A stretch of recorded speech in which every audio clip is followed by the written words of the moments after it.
Warning. The Dragon Between podcast may contain language and adult humor that is unsuitable for those 13 years and younger. Viewer discretion is advised. You're listening to the Dragon Between podcast, a 5th edition Dungeons & Dragons campaign set in the Eberron pulp fantasy setting created by Keith Baker. New episodes are recorded every Sunday and released on the following week. Don't forget to like, comment, and subscribe to the YouTube channel for clips and future episodes. Follow us on Facebook and Twitter for updates and news on the podcast. And now on with the show! When we last met, the characters had arrived at the Zilargo border and roamed a carnival at the base of Argonth, a floating fortress that slowly patrolled the Braylon border. Gunthral and Auri encountered the Irvain sisters, who revealed their weretiger ancestry to the duo. The eldest sister explained to Gunny that he had been chosen by her to carry on her family's weretiger legacy. The trio of Eli, Lithana, and Goinder headed into the Tent City Carnival and visited a shop called Pavel's Delights. After making purchases, the group began to hurry out of the carnival back to their friends, but were halted, however, by the fortune teller Vostra, the gypsy insisting upon reading the fortunes of the other duo beside Ender. Convinced Eli and Lithana to sit for a reading of the Taroka, and relayed an ominous message to them both. After the reading, a strange spectral hand attempted to emerge from the final card and attack Lithana, but the magic was dispelled by Eli. Vostra sent Eli and Lithana off back to Ender in a hurried pace, and the characters were all reunited back at the Castellanter horseless carriage. After some discussions, the party agreed to commute with the Irvain sisters towards their shared destination, the capital of Zilargo, the city of Trolanport. The group then spent the next few days getting to know the sisters and learning that they were meeting an important diplomat at a high society function within the city. And Gunthral learned more about his Moonrage curse, and that he would need to remove it before 7 days had passed, or it would become permanent. On the third day of travel along the House Orion trade route, the group encountered ogres on a cobblestone bridge, killing Houseneath blades. A battle ensued, with Gunthral and the Irvain sisters utilizing their lycanthrope forms to overwhelm the large creatures, and the party was victorious. The group now sits near the bridge, on the bridge, and around, surveying the chaos and the calamity of this encounter with these enormous beasts. The two surviving Houseneath blades have now come to their senses and are now attempting to turn the cart over in the middle of the road of the stream which trickles out of the Shimmerwood forest.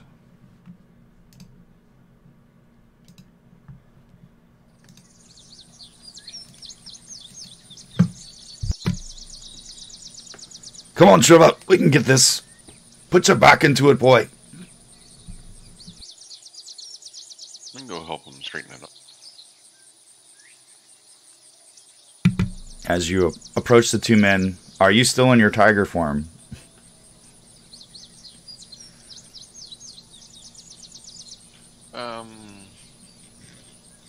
Will it cost one of my turns to shift into the... Well, you're no longer in combat. You're not in initiative count, so that would be your prerogative. You can now shift back into your human form at will, as well as the weretiger. However, you have been reminded several times, almost annoyingly so, by Kasha and Lorana during this 3-day trip, that revealing your nature to people that you don't trust is usually a bad idea. Oh, okay. Then I'll ignore it and eat the food. Okay, you continue to feast on the remains of the ogre, and there's just horrible wet smacking sound as Lorana and Kasha are feasting on the body as well. Cobblestone around the body is stained with blood, and the bridge itself, which has a bit of a curve to it, there's rivulets of blood which are now starting to drain out away from the cobblestone bridge and towards the sandy, rocky road. Lefana would go over and try to help. Okay. Let me give you a... Okay. Well, I would say that with the combined help from you, Lefana, and these two men, you're able to turn the cart over. And you can see now when the cart uprights itself into the middle of the bridge, you can see that there's blasts from where the bolts from those oversized bolt throwers had shot into the side of the cart. You see broken arrowheads from those bolts. These bolts that are about 3 inches wide, which have knocked holes in the side of the cart. A lot of what was within the cart, which you just giving it a quick glance that it's spread out, cast all over the road, is destroyed. Sacks of what look like grain, casks of what you assume is potentially some sort of an oil. A couple of them are, in answer to your question, Lefana, you do not have unlimited arrows. It works just like a standard bow. Okay.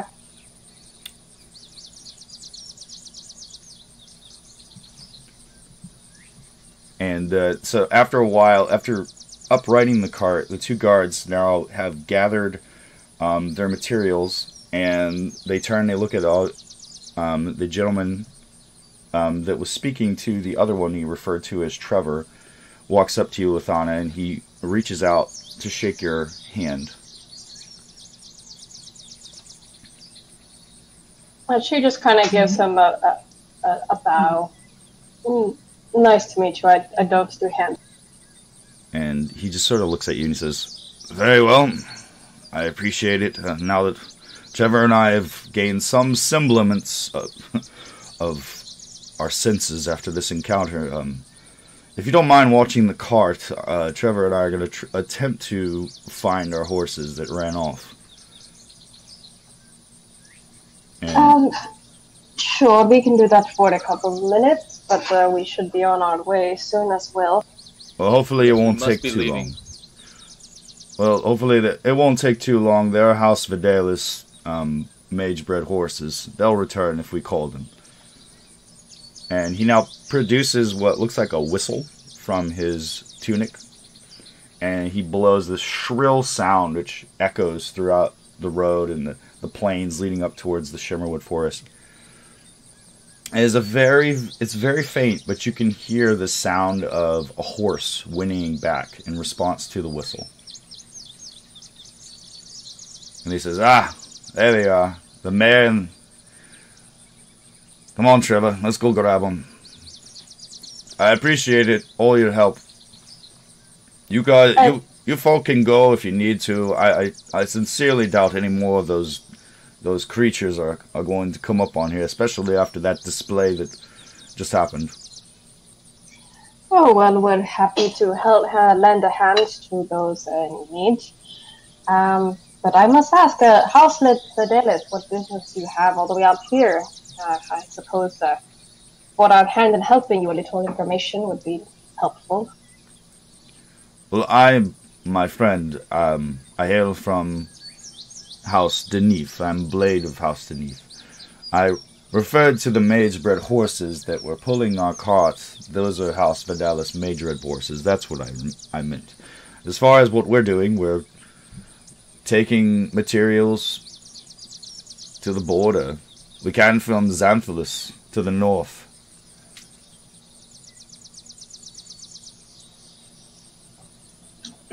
I see.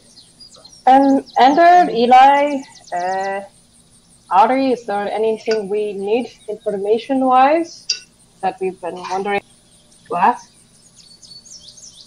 Ender shrugs. Is Auri still a bear? Or did she turn into her human? No, I turned back into a human and talked to them at the end of the last. Yeah. Ah, that's right. So the two men, seeing that you have no further questions for them, they start to run off towards the west, to the northwest, towards the Shimmerwood Forest. Come here, kitty. Can I determine where the ogres came from? You can make a perception check with advantage since you have advantage with your sense of smell.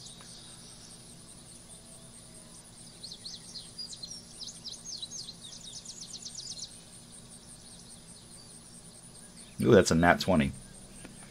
Oh. So, Gunthroll, these creatures have a very strange smell to them. They almost have like a layer of earth, like rubbed into the crevices of their body.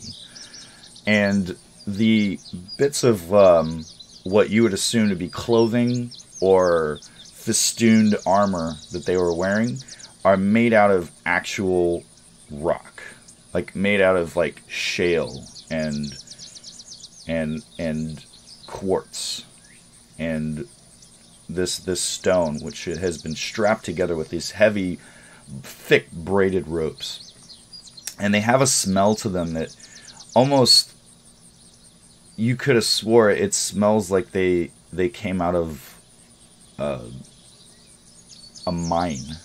Like they have a bit of a smell of gunpowder on them. Okay.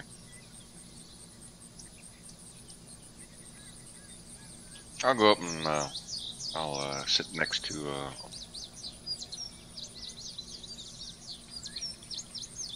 I missed the end of that. You sat next to who? Allery. Okay. Oh, look at the kitty. Do any of you do anything else? Yeah, I will start walking over to the car after I give a little pet on the head, the kitty. Look at the kitty. Can I bite his hand off? Absolutely. Roll an attack. I'll nip at him. Oh, you'll nip at him? Okay. Gunthroll, in his tiger form, you just watch as he looks at you, and it's this expressionless mask of the tiger's face, and he just sort of makes a motion towards you with his mouth open. You see his sharp teeth and his elongated canines as they clack together, nearly biting you on the hand. Oh, looks like we have some training to do. First, we need to potty train you. Eli, just because he's adorable now doesn't mean you can patronize him. He's still gunny. Lathana giggles a little. I better read up on how to train cats. Alright, everyone get in the car. We're leaving. We're leaving. Did we already loot the body? That's a good point. Do we find anything on their dead body? Yes. Yes, you did. Did we go over that last session and I just forgot? You know, honestly, I can't remember. You're right, I don't think we looted. Yeah, I don't think you searched the bodies. I think it just turned into a snack fest with the tigers. And then you guys started talking to the House Beneath guards, and then Eli started shaking them down for stuff.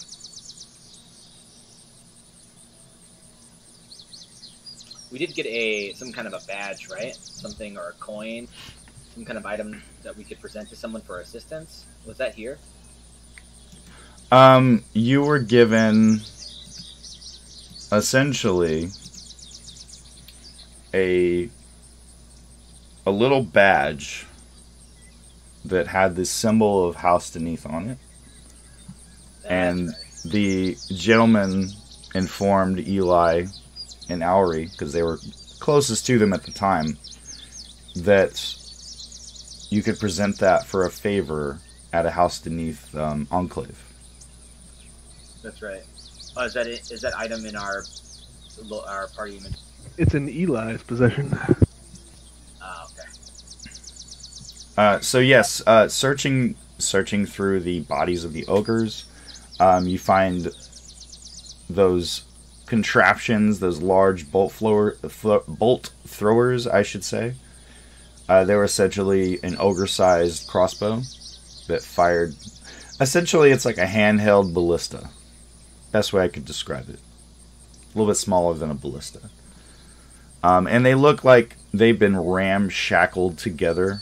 As soon as you start to go over them, bits and pieces are falling off of them. Like, these ogres weren't taking very good care of them. So they don't really seem like they would fetch much to you, except for maybe some scrap if you wanted to try and find someone who'd buy scrap wood and metal off of you. In one of the ogres, though, however, you find all of them seem to have some sort of a tattoo branded into their bodies in different places. One of them has it branded directly on his forehead. Another one has it branded over his left pectoral muscle. And it looks like this.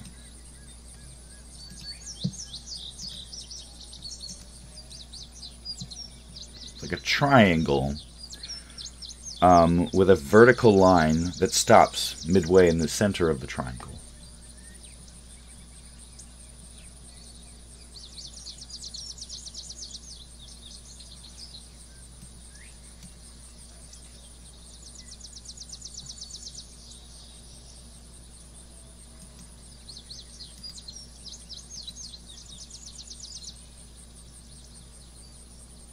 Well, Hinder, what do you think that is?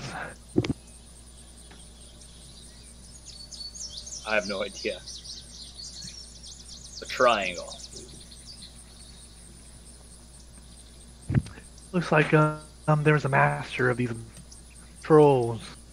From my knowledge and reading books of what branding means.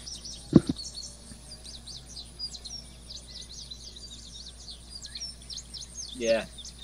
Maybe I can give him some kind of a advantage. No, for something like this, I'd say you couldn't give him an advantage on a history check for this. Yeah, I don't have any So, specialty with. if you want to roll a history check, either one of you are welcome to. At just a straight check. Alright. I'm better with the present. Let me see if I seen this in a book before.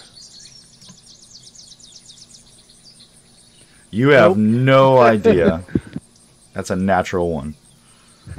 It looks like a triangle with a door thing. It's a Yeah, triangle. It's a pyramid. It's a teepee. It's a teepee, guys.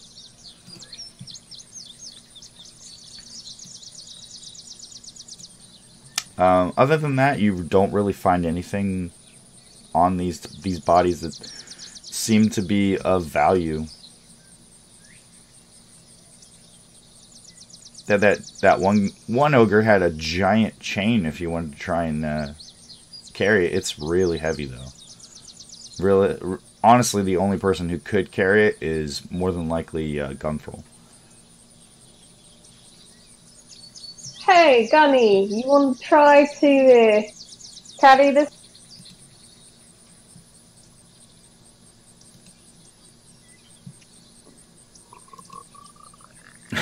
I don't know if he understands you. Oh, this is some research I gotta find out. Can he understand English? Gunny, do you have to go potty? Potty? Gunny, a tiger with gold chains is pretty lit, pretty swagger.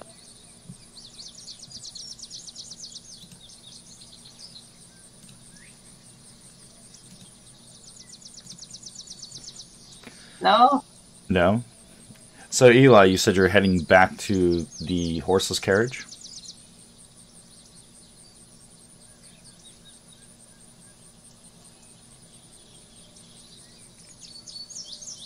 Hello. Yes, I think it's time to go. Okay. So, Eli begins trotting off down the road westward towards the horseless carriage. And now that the cart has been uprighted in the center of the bridge, there's enough space that you can just squeeze through with the vehicle.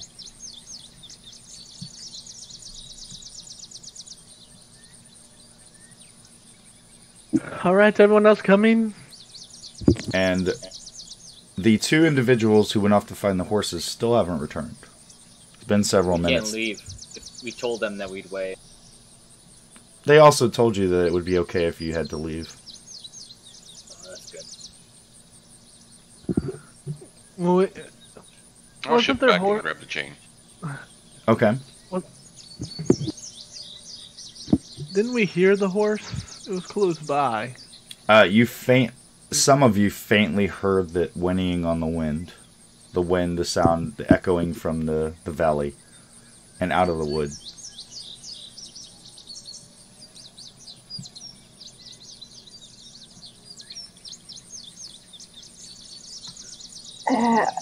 I think it's about time to start getting back on the road. What do you all? And Kasha and Lorana have now transformed back into their humanoid forms and gather their materials.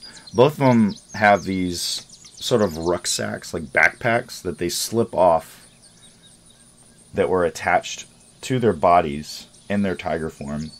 And they're now pulling out items out of it and dressing in the middle of the road, completely unaware of modesty from any of you in the group. They're just fully nude, getting dressed in front of all of you. Oh, I'm watching. Okay. I'm averting my eyes. And as they finish, Kasha looks around and says, "Well, I believe the short one said that it was time to go. Isn't that right?" And she just sort of throws a little wink your way, Eli.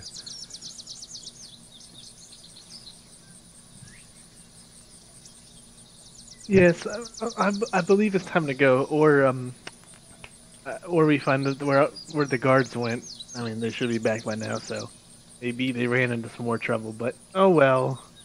Kasha just sort of yells out, "Fuck those guys! Plus, I don't really want them to come back and find 2 newcomers and you guys missing 2 tigers." 3, and she points now to the transformed Gunthral. Kasha, did your voice get lower after that fight? I swear it was higher than Maybe it was something I ate. I haven't had ogre in a while. You should take notes on that, Eli. Lol. Oh, get in the vehicle. Okay, so one by one you all load up into the Tortorum, the horseless carriage. When I get in, I put the chain on Eli's lap and say, "Here, you got room." Put it in your bag. The chain is thick too. This is like the kind of chain that would be used to like hoist up, equipment, something heavy. An anchor. Yeah, it's essentially very similar to a chain that an anchor would, something that you would have plenty of experience with. And Eli, you would too, your family history. Oh yeah, Lorana definitely sitting in your lap again, Lithana. Alright, so after you all load back up into the vehicle, the pedestal in the center now, with the embedded device, is now pinging and giving out an audible chime. And there's an indicator on there that just says resume trip with a question mark. Resume trip, computer, or whatever that is. Nothing happens. Tablet. Touch it. Eli will reach out and touch it. Okay. There's a little bit of like a static electricity feel, like tip of your finger gets zapped as you press it. It doesn't hurt, it's just kind of tingles. It's a little numb. And the vehicle roars to life. And once again, you are rocketing down the road, away from the cobblestone bridge, and away from, presumably, the 2 house-beneath blades. And, of course, the remains of the corpses of the ogres that you battled.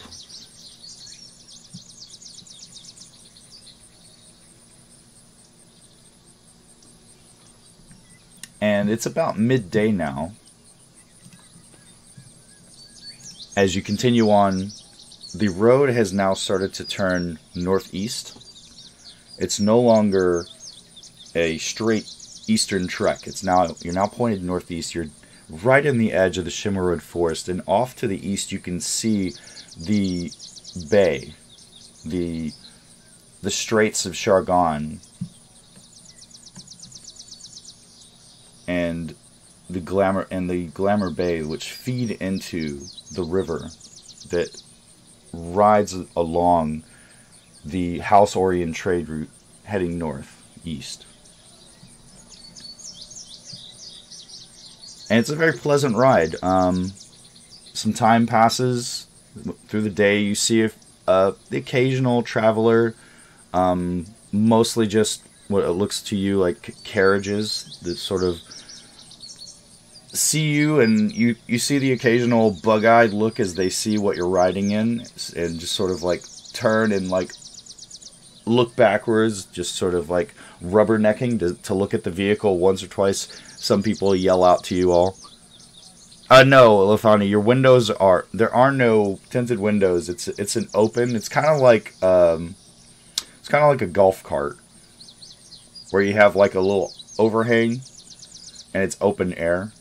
So you're all feeling the wind in your hair right now.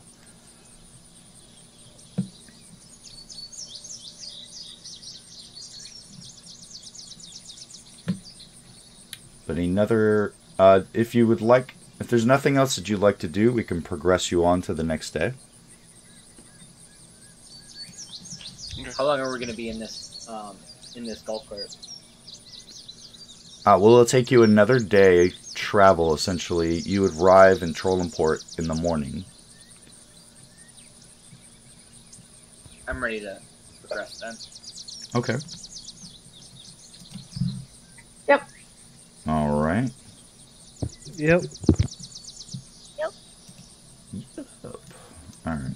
Let me mark you guys as taking a long rest then.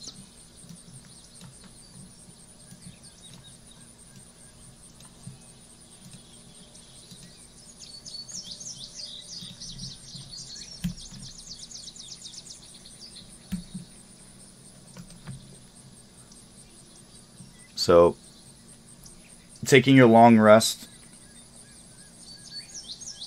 you all feel refreshed. Sleeping inside of this moving horseless carriage is kind of weird because it's just a constant sound of like the wind blowing by you. It's very unusual. It's not unlike anything you've ever experienced before. I would say that be similar to attempting to rest on an airship or on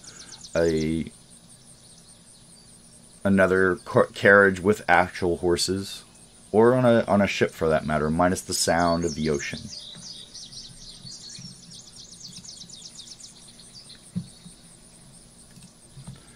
But in the morning, as the sun begins to rise in the horizon, and you all one at a time begin to rouse yourselves, and one of you hears this loud sound of Kasha yawning. Oh, I need to stretch my legs all week. And she looks out off in the distance to the northeast, and you just see this metropolis across the inlet of the bay. This enormous crisscrossing network of buildings and flooded thoroughfares in the distance. And you just see the variety of bridges spread out off in the distance as the sun begins to catch the enormous domed palace at the center of this canal crisscross metropolis. And as you're getting closer, you now see up the road a piece close to the coast appears to be some sort of a ferry And you can see now large elemental ferries which are coming in and bringing in folk and dropping people off and exiting the coast, going back towards Trolanport. This appears to be a shortcut of sorts. Ordinarily, Trolanport, to actually get into the city, you would have to continue on north towards Xanthus, and then the House Orient trade route would turn around to the east to a crossroads, and then you would have to take that crossroads south, passing through 3 other cities to get to Trolanport. But this right here is sort of like a way station, if you will. Like a place for folk to spend a little bit of coin to take a shortcut to get to the city. And Lorana now is getting excited. She's like, oh, I haven't been here in so long. Look, sister, look. And she points out across the bay towards the city.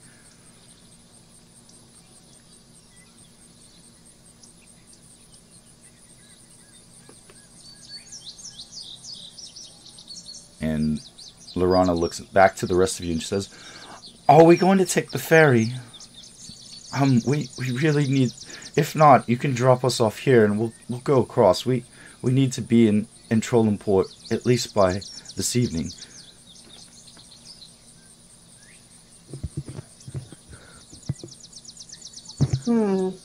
That's a good question. I should mention, not taking the ferry would add on another 4 days of travel for you guys. Because essentially you would have to go up, around, and then turn back around and come back south to take the trade route back into the city. Can the ferry fit the horse's carriage? Yes, actually, as you've been sitting there watching it, these enormous ferries, they have these middle sections that are cordoned off from the folk on foot, where other carriages, which are horse-drawn, are parked within. So you could pull your vehicle up, apparently, and park it within.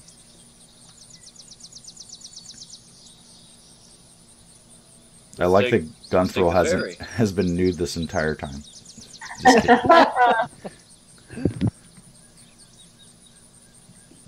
Well, I don't see why not. Ender, Ari, Gunny, well, you in for...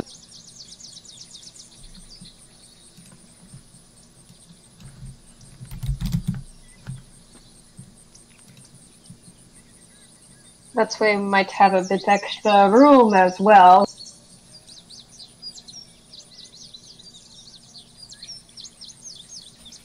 Alright, doesn't sound like anyone doesn't want to. Let's go ahead and do it. Yes, except, do you know how expensive it is? Lorana looks at you and says, I believe it's only 5 silver. I can't speak to the vehicle, of course.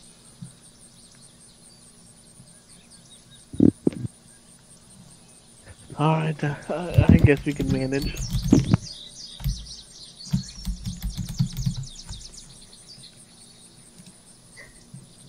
I'm ready whenever you guys are.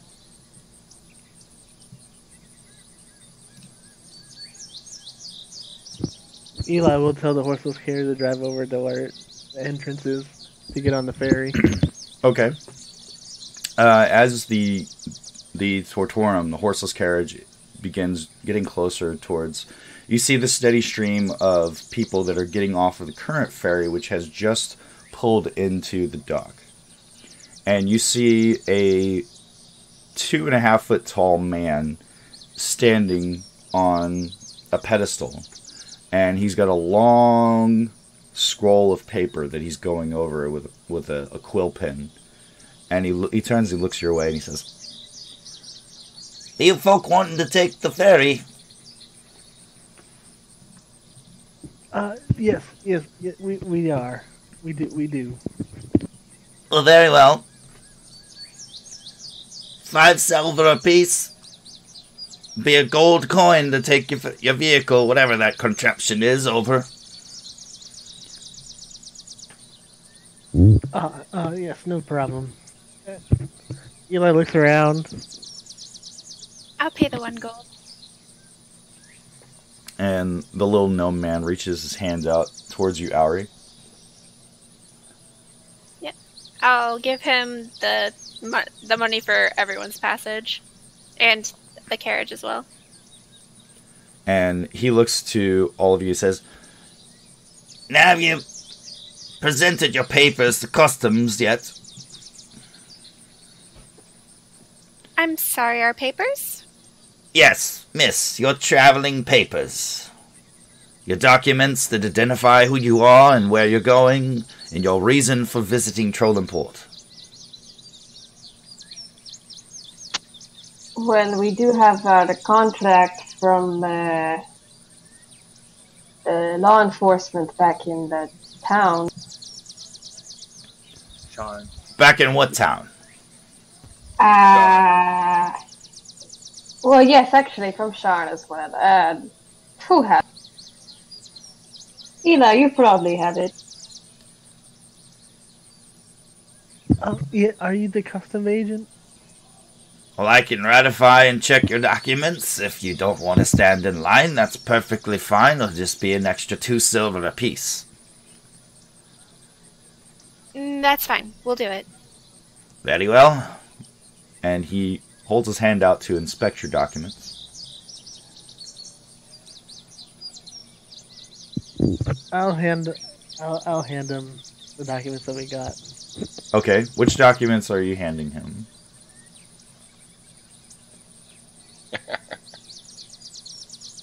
All of them. Just hand them all. Give them a whole, pull out the whole file cabinet and just give them all the... I stare at Ender as I pull out all the documents and hand it to him. All the documents that I need, not, nothing that he doesn't need. Okay. And he looks at you and he begins looking at your Enchiridions, which are the little pentagonal wooden cases made of dark wood. And he begins looking over your names, your actual names, which are contained within the documents. And he starts looking at you, says, "Auri, Eli, Gunthro, you there, Lethana, and Goth, Goat, Ga, Ender. Is that right?" Yeah. Yes. And he begins pulling out another piece of paper, and he looks at it and just sort of, like he's holding a piece of garbage. He's holding it with his thumb and his forefinger, and he goes, and a mark of the King of Brayland for the Kondarok Bank. And he just sort of, holds his arm out, his wrist arched back towards you, Eli, and hands it back to you. Thank you. Very well, all is fine in order. You two, in the back. And Lorana now says forth and says, yes, we are Kasha and Lorana Irvain. Oh, nobles. Very well. Yes, and here's our documents. And she hands a similar looking sword cases to the gentleman. These are a little bit fancier than the ones that you are carrying. Yours is just a simple light colored chestnut pentagonal shape. Theirs is of a very dark cherry wood, and they have sort of a silver filigree. Like the clasp is made of a silver metal. And the man says, "Please, right this way. You can head up to the ferry now. We'll get your things sorted out." Kosh says, "No need, little man." And she just sort of pushes past, snatching her Enchiridion out of his hand, and heads towards the ferry. Are you coming or what? She yells back towards you. I hang a chain around my neck and I'll follow her. Okay. One by one, the gnome now gestures towards the boat, and you all make your way towards the ferry as it's just about getting ready to leave. Which one of you directed the horseless carriage into the ferry? Of course, Eli. Okay. He has he has never let go of the tablet. Okay. Very He has careful. the key. Very carefully, you're able to navigate the device onto the ship, and there is now a crowd of onlookers on the ferry.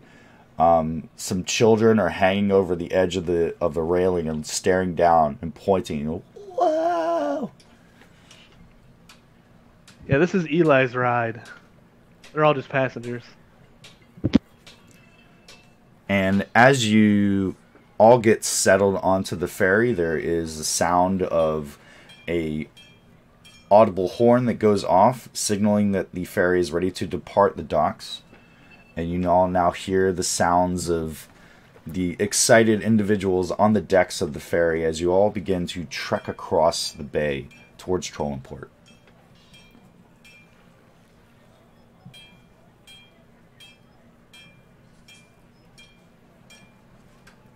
And the trip doesn't take long. It only takes maybe 45 minutes to cross the to cross the bay. Once that elemental engine kicks in, there's a bit of an acceleration as the ferry raises up out of the water and is floating across the surface of the water now, with a single fin that seems to emit from the bottom of the ship and keep the ship upright as it cruises towards Trolanport. And you can see, Eli, you see the familiar sight of clearly a water elemental ring, which emits up in an arc over the middle of the ship, from not the stern of the bow, but from to your left and to your right.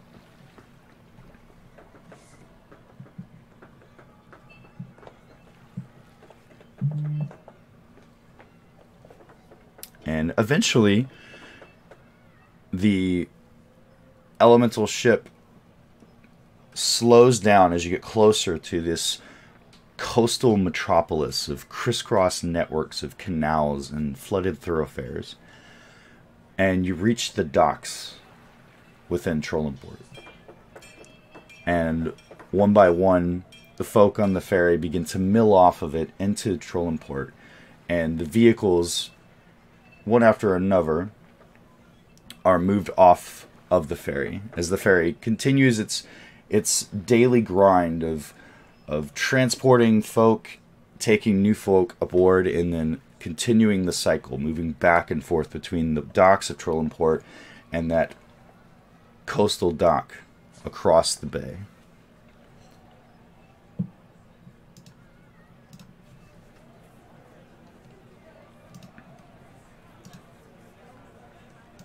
It's a nice view, and she says to Laura. And Lorana is just sort of like grinning from ear to ear as she looks, and she just sort of breathes in the smell of the briny water of the bay. And she looks back to you, Lufana, with just sort of sparkle in her eye. And she says, I haven't been here in so long. So is this your home? Are you a noble from this area? Oh, no. Our family hails from Karnath. Karnath is to the northeast from here. Our family is a bit scattered now after the war. Many of our brethren died fighting in the last war. But our father, he's been trying to reopen the family business. We had a dragon shard mine in Karnath, and he's been attempting to get it, find the means, investors, if you will, to reopen the mine. Unfortunately, the entrances were destroyed during the war. Kasha and I have taken what little work we can to help the family. Dragon's shard. You Yes. can use that for the weapons. Right. And some folk use them for magic. Many of the elemental devices that you've seen.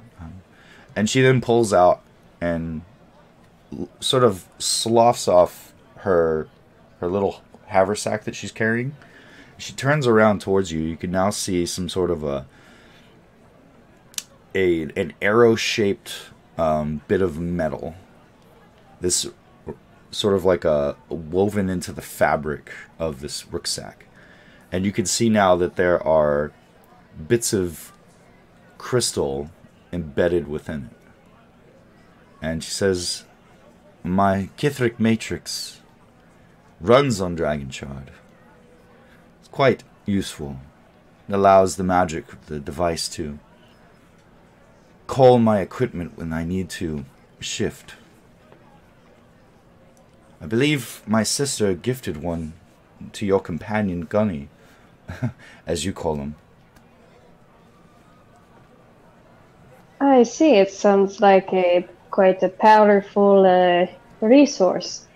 You know, I come from a family business as well, the Aisha Weapons Company. You've probably heard of them. I don't know whether... Aisha? That sounds familiar. Where did you say they operated out from? Their home base? It sounds very familiar. Oh gosh, I'm having a brain fart. I can't remember. I still haven't looked at that. That's no worries. It's okay. I'll have an answer by the end of the session. Okay, fair enough. But they're pretty well known across the region. You know, weapon suppliers, kind of, but to all sides.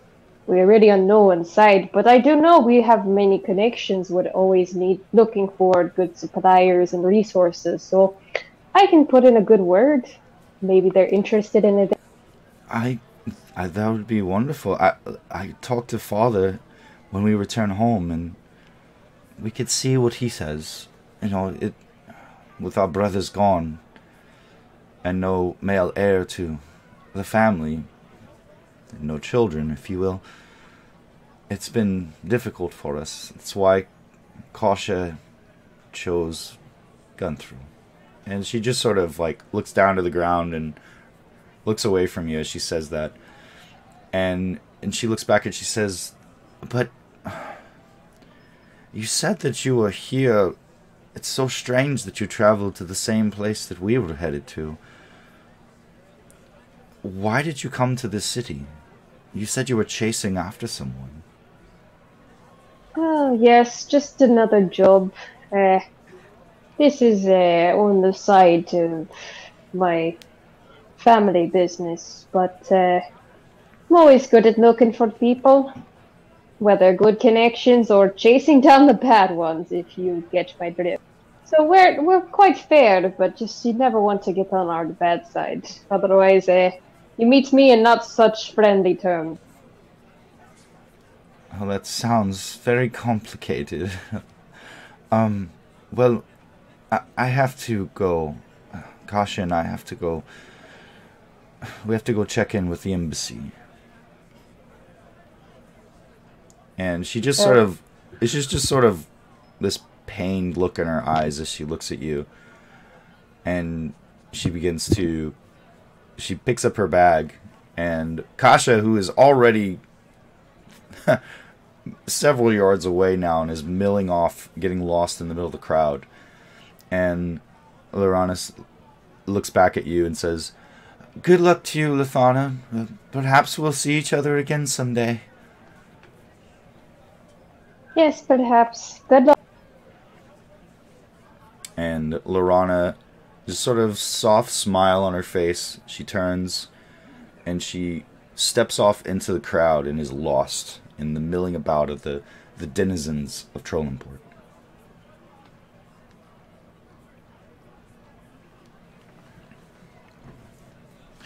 Eli, you need a bag of holding? Yeah. Oh, yes, I do. Oh yeah, you should also bring a bag of holding. You should just have a Or backpack. do you want it? Oh, he probably needs it. 300 gold. I do carry all the gear. 300 gold.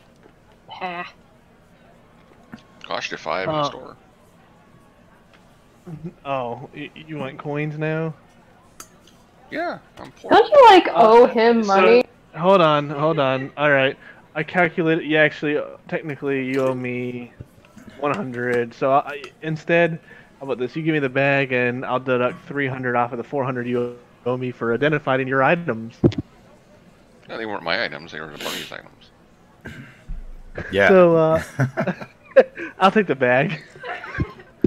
And 300 gold, please. And I It cost need me 500 of my money, so you can give me 3. and it cost me 400 of my money to identify the party items. I just imagine that in the midst of the toiling and roiling crowds, the denizens of the city, a Goliath and an elven man are arguing and haggling over items in the middle of the docks. This is canon. Yeah, we're on the ferry arguing about it. So, When I get the opportunity, everything in the party loot, can you sell that for me there, Jeremy? so if you Sure, like as soon as you find a shop. yes.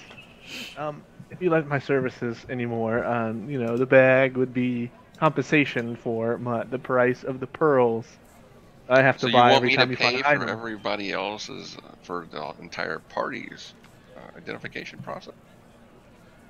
Oh, if you want to pay for everyone's Did you not identification, get sure. an item or two? No, I actually sold my items, so Oh, you the sold lady, your items. yeah, so the lady could get her bow. Yeah, I gave that up. He winks at him. Well, I'll sell my back holding for 250 to the vendor, and you can buy one from me. Whoa! What's this? Let's make a deal here. I was 300. I give you good price. Wait, come back. Nice lady. Nice.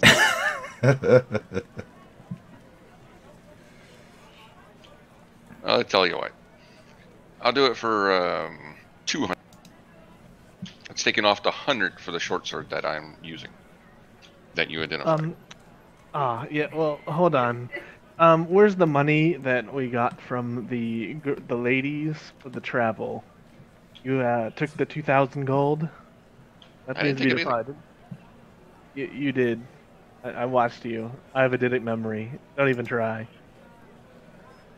So I need my 200 share. I need my share of that 2,000, and I'll pay you with that share the 200. That's Sounds true. like a fair deal. I don't think they actually paid you guys. They did. Before- Gunny took it. Oh, he did?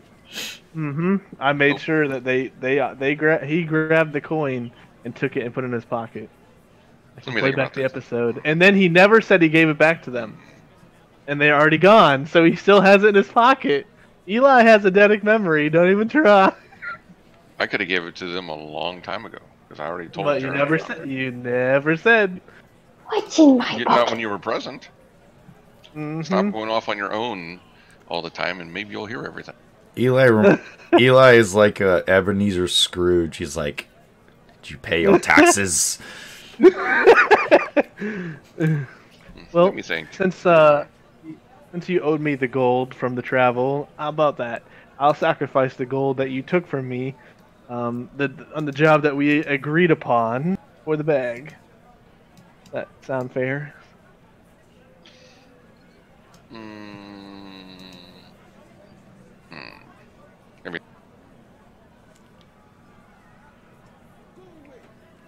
Because if you don't have it, I know where it is. You gave it back, but we all, as a party, didn't agree upon that.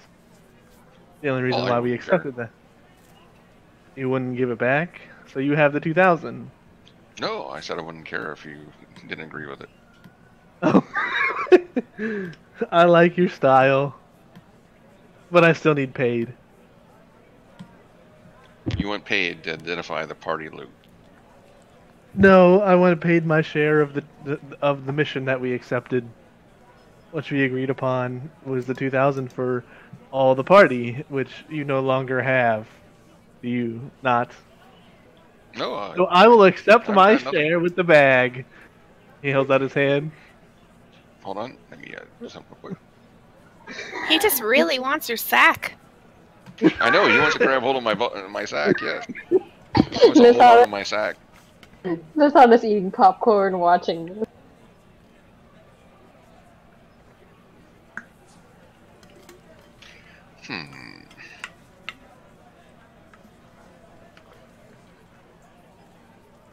Are you guys back, by the way? Yes, I'm eating, but I'm here now. I'm here. Yeah, we just needed a break at 8 just so I could finish the dinner, the foods. No worries. Hey, Ender, did you need a bag of holding? No, Gunny. I think that it's best.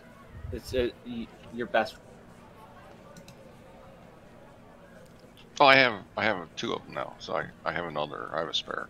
What he's trying to say you is have a he second thinks that you're the best with your sack. I think you need You to know- be able to have a portable sack. He thinks that You know how it. he thinks you can handle it because you've seen it so much. All right, I'll pay you the 200, Gunny, but I will remember this, and I won't. Okay. I will charge you every time I identify an item. Go ahead and take the bag of holding out of the party sheet then, and give me 200 gold. All right. Remember, they say, don't mess with the wizard. Who says that? Who says that? A great Eberron scholar once said, don't mess with magic users. Which one? I believe it was Verde Gonzalez. Really. Of course. He sounds like he knows what he's talking about. Rolling it an intelligence check. Well, you can take the bag out of the party sheet there. I give him 200. Can I cast an illusion? Lisandra's done taking your shit. So, He only had to roll 5. Are you going to try to pass off an illusionary amount of money? No, no. Well, if you'd like to, go for it.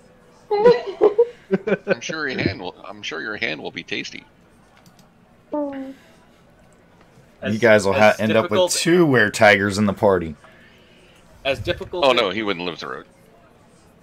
As difficult as Eli is being about this this exchange of coin for a pouch, I think it's probably best that Eli holds on to the bag of holding as well, just because he's our quartermaster, pretty much. He's the group's quartermaster and accountant. Yes. Oh, don't worry. Any rides that you ride in my car, I'll charge you that. Any identifies, any spells to help buff you in battle, that's the 10%. That's gold. Cost money. Eli, are you upset that Gunthrill charged you for his second bag of holding? Yes. The one I paid 500 for. And you got gold from my dagger. My dagger that I sold. Everyone in the party got the gold for it. So you feel like you've been treated unfairly? Well, I just think that if the party member is using an item, are we going to charge gold for it, or is it my item, and I get back the money that I gave everybody else. And I sold the dagger for 3,000. And Eli, as you've been throwing out all these these dollar amounts, the gold amounts, you start to notice that a couple of individuals are watching you as you're saying this. Like one guy looked like he's carrying like a sack over his shoulder as he walked off of the ferry, and he just sort of looks back like the sound of you talking about money. He's just like, "Huh? What?" And he keeps walking and nearly walks into somebody else. I guess it's best to have this conversation later. People are listening. Oh, you wanted to have it now? I talk a little bit louder. Oh, you want to have it now, noble?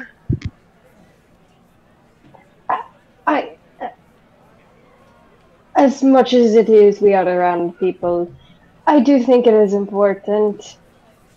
What if we started a GoFundMe wizard fund? Like a box that we just put some, spare change, GoFundMe wizard written on it.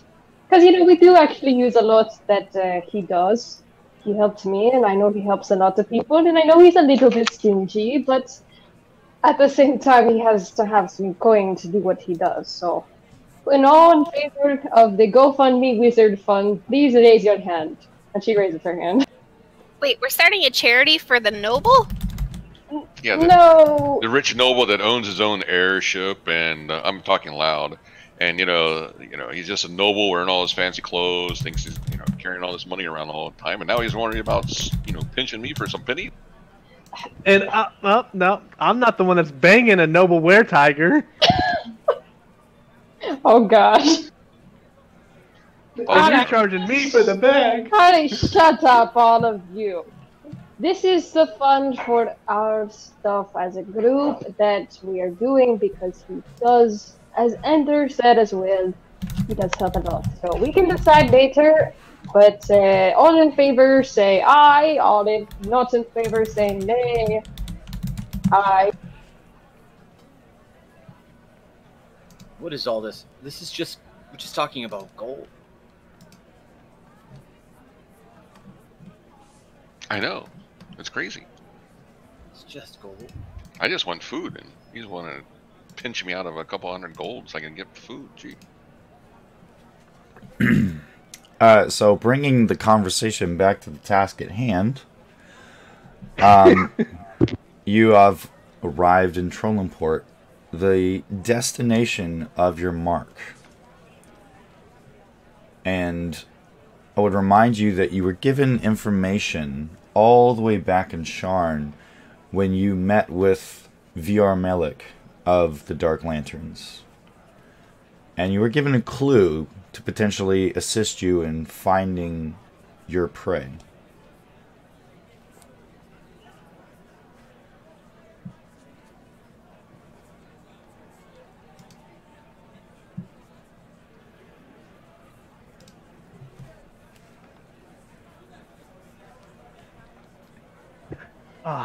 Well, we're here. Do any of you remember what that clue was? Mr. DM, Eli would, but Derek doesn't. Okay, so you, of course, know from the information given to you by VR Melik that Elric is a master of disguise. And the only real, other than the destination of Trolanport, the only real clue that you learned of was the word Krell. Krell.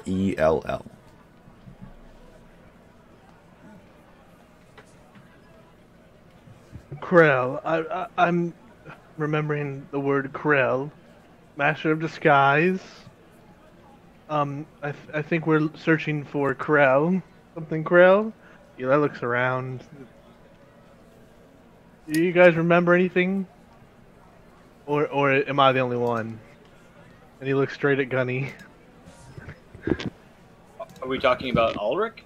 Fate Weaver? Yes.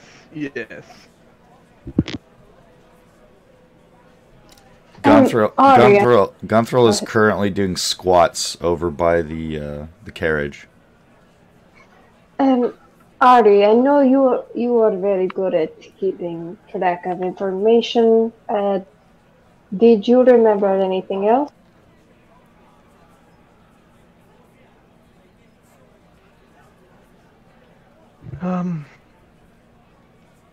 Just see the master disguises and Krell is the name. Maybe he's disguised as Krell. Maybe somebody might know of the name Krell.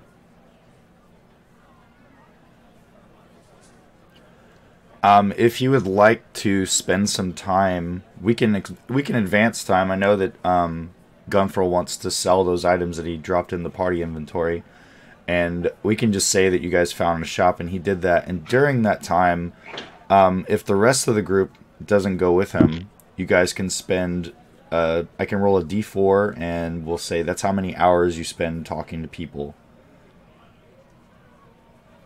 That's Sort fair. of, I'm fine just with sort of beating the streets. You know, beating your feet on the streets, so to speak. Can I go with Gunny just in case he gets himself into trouble?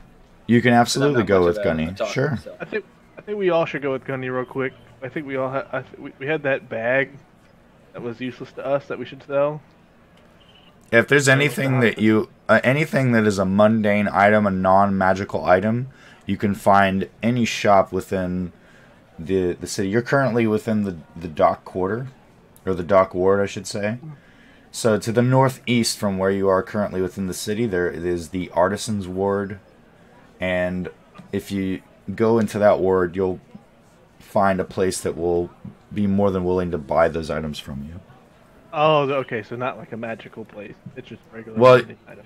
don't forget, Eli, you did receive an invitation to come to Pavel's shop within the city. Yeah. His physical shop is here in the city. Okay. I Yeah. don't No, want to spend all day in a shop. I just want to dump off Yeah. this extra. Yeah, that's why I suggested you guys, if you guys want to offload items to the party's inventory, we can translate that to coin, while the rest of the party is making persuasion checks. Well, dump mine off first. I know how much gold I have. Sure. So I'll tell you what. Let's roll a d4. Okay, so I will allow you, other than Gunthral, I will allow anyone who doesn't go with Gunthral, I will allow them 1 persuasion check to represent like 1 hour of that character talking to people on the streets and talking to denizens of the city.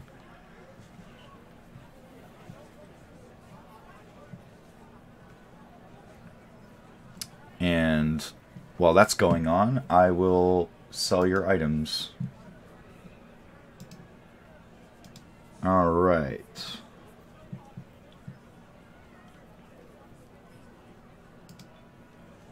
Okay. So that you're able to turn all of those items into 920 gold pieces. So you can go ahead and add that to your sheet, Gunthral. And no one wanted your bedroll. It smells like cat hair. And your hempen rope, no one wanted to buy that off you. It's such a common and mundane item. They actually took most of your crossbow stuff, but they didn't want a bundle of 20 of them. They didn't want them. That's fine. Just leave it on the street. Sure. You want to just get rid of them? Alright, I'll delete those. Because I started deleting a bunch of stuff, and I'm like, why don't I sell these for like a gold or two? That's money. Alright, so let's see. I have 2 checks. So I'll go down the line. Go down the line. If you guys want to make, Lathan, if you want to make a check, you can. Ender, did you say you went with Gunthral? I did. Yeah, I'm just there for protection. Well, you could still make a check. You can still ask someone. Okay. All right. So first off, Eli, what part of the city did you want to ask about Krell? It's a big city. There are poor districts. There are richer districts. You have the artisan ward where Goinder and Gunthral went off to sell off Gunthral's items. There's of course the mercantile quarter, which is this island that separates the southeastern part of the city from the northwestern part of the city. Across from there, the mercantile quarter is bordering the palace and the embassies, which are at the center of the city. You also have the imperial quarters across the way, the ruling class of Zilargo, all the nobles that live in that area.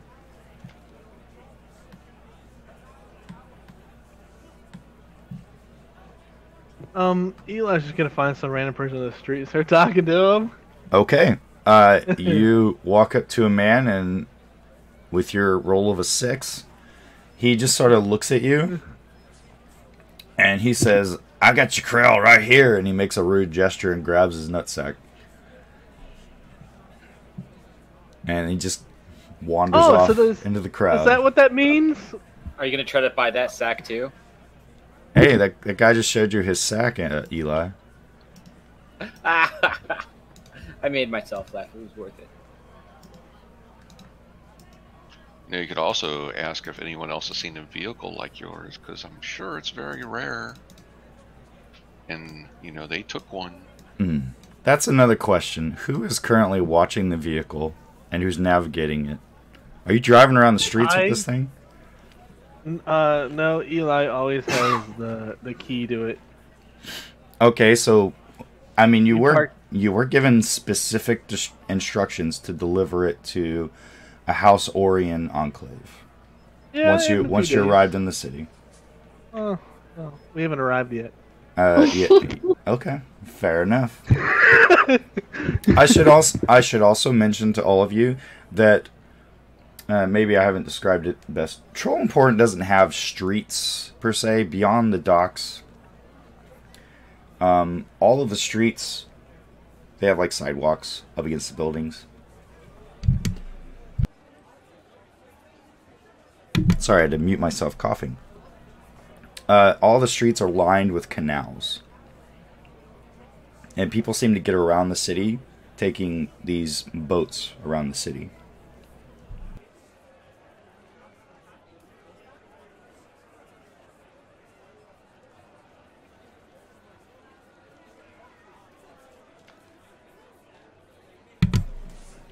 I'm restarting the fantasy ground. Sorry, guys. I tried loading in some books, and it's giving me that really slow tick. No worries. So, Auri, you rolled a 15.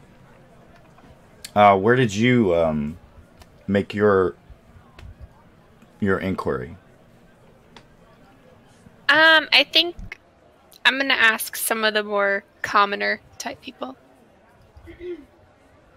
Okay. It takes about an hour talking to various individuals. Most of the folk that you talk to, just sort of like, you try to talk to them, and you start to talk to them, and they keep walking.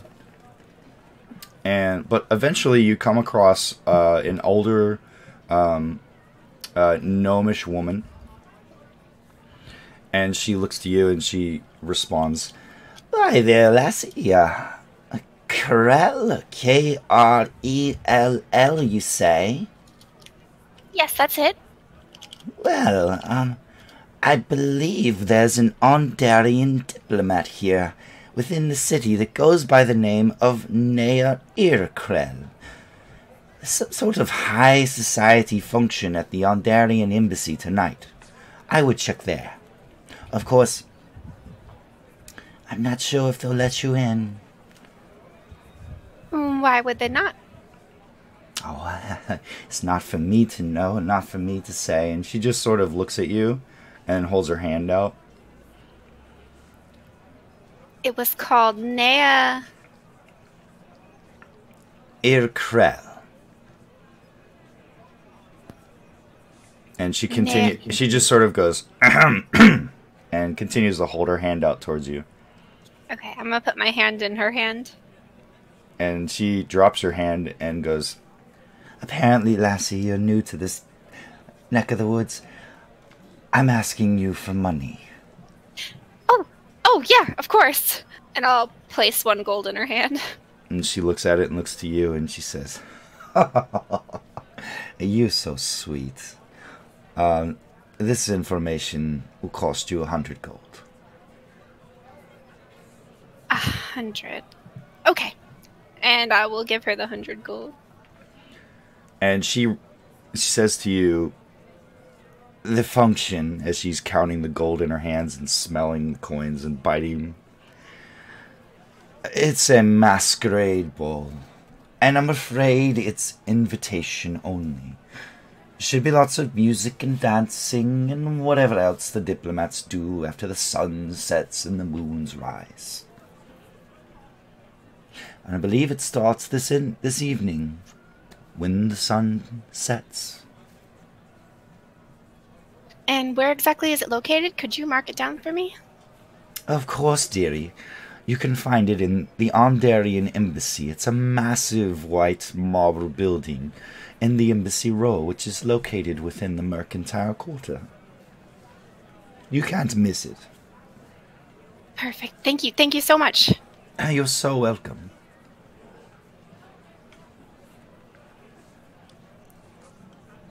Okay, I'm gonna talk into my ring. Hey, guys, I think I got some information that might help us.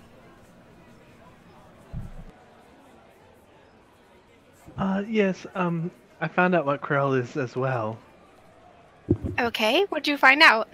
Apparently, it's your ball sack, is what Krell means. I asked a guy, and he just grabbed down there, and he walked away from me.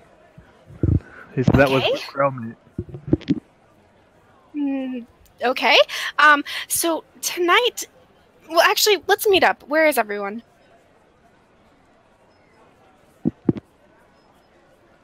I'm somewhere on the street, talking to people.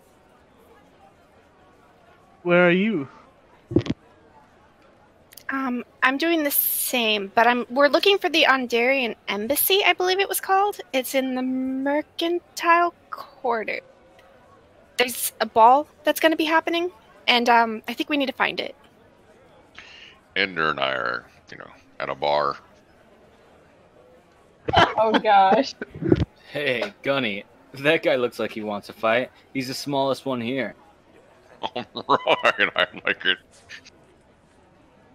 I would like to mention, Gunthrel, that when you gave your bag of holding to Eli, you didn't take the rug out of it.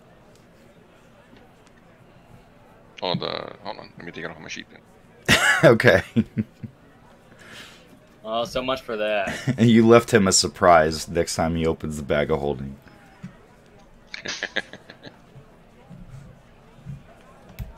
Oh, the Ring of Sendings in there? Well, that would be... You'd still have your Ring of Sending. Essentially, I would assume you took everything of value out when you sold him the bag. Minus the Rug of Smothering.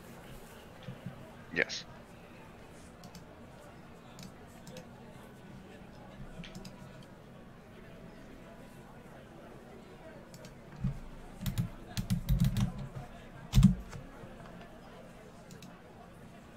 Oh, I got that for tricks.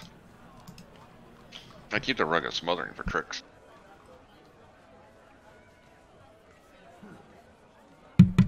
But yeah, we're at the bar.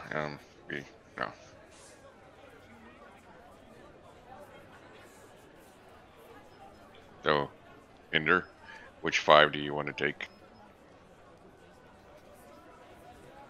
5. 5 more drinks? No, I couldn't. No, which table? Oh, I see. I think that rowdy bunch over there. Are those? What's that hairstyle called?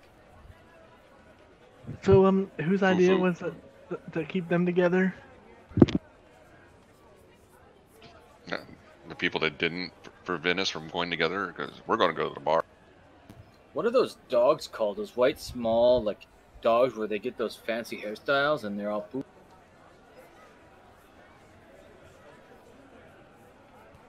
Do not know, Gunny.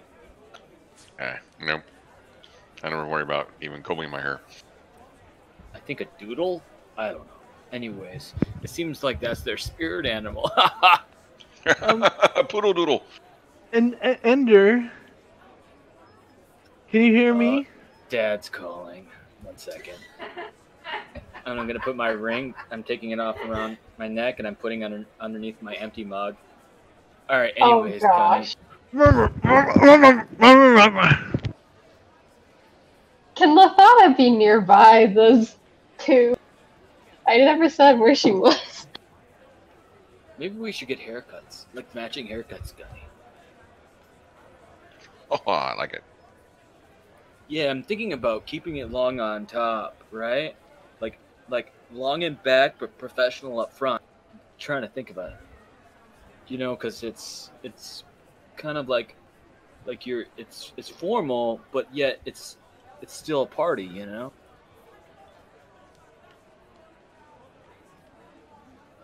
I gotcha. You know, we could like shave. Shave our heads totally bald. We could do that. I've been growing out this beard for a long time now. I'd have to. Don't worry about it. I was going to try to trick you because you know later on when I change, I'll grow back. Yeah, you would have had me there. That's right. You're now some kind of a tiger vampire. What's that like, by the way? What does it feel how do you feel when you change into a monster? Man, I am so invigorated. You can't imagine. My adrenaline is going through the roof. I'm even twitching when I'm coming out. That's wild. I need to ask you this personal question. But do you and that girl like do it while you're? Never mind. I didn't mean to. Yes. Really? Okay, that's interesting. Man, we even do it in half form, full form, and normal form. So the name of the establishment that Goender and Gunthril found is a lovely tavern called the Posh Flumph. And there is... How do you spell that? It's F-L-U-M-P-H.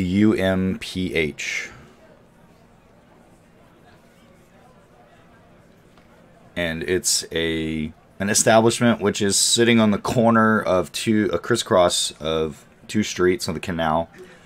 And it's 2 stories, and there is a balconied, open-air balcony area on the second story that Goender and Gunthril are currently sitting, staring out over the balcony, seated at the table, hearing the sounds of the city, and just sort of getting to know one another and considering shaving each other bald. Exactly, and we're throwing peanuts down at the people passing. Occasionally. Those just the ones that look like they You have no idea where they are. Hey! Yeah, the poofy. The fuck was that? We're attacking them ones that look anxious. I just point to Ender. Huh? And then I'm gonna give a scary face and go ooga booga. So after some time passes by, let's see. So I was able to get 2 persuasion checks from 2 of you. Did you still have 2 more persuasion checks? If Lathana, you would like to roll one. Can I do deception check? Yeah. Well, you're asking for information. You're not trying to deceive anyone. Dang it. But you can have 2 since there's 2 left. Would you like to combine that together as a persuasion check with advantage? Yeah. You're Not sounding really. very confident, Supreme. Alright, I'll just roll 1. Okay. Hey, that's not too bad. Too bad. So you hear very similar... where did you ask that, actually? I'm sorry. What part of the city? I went into...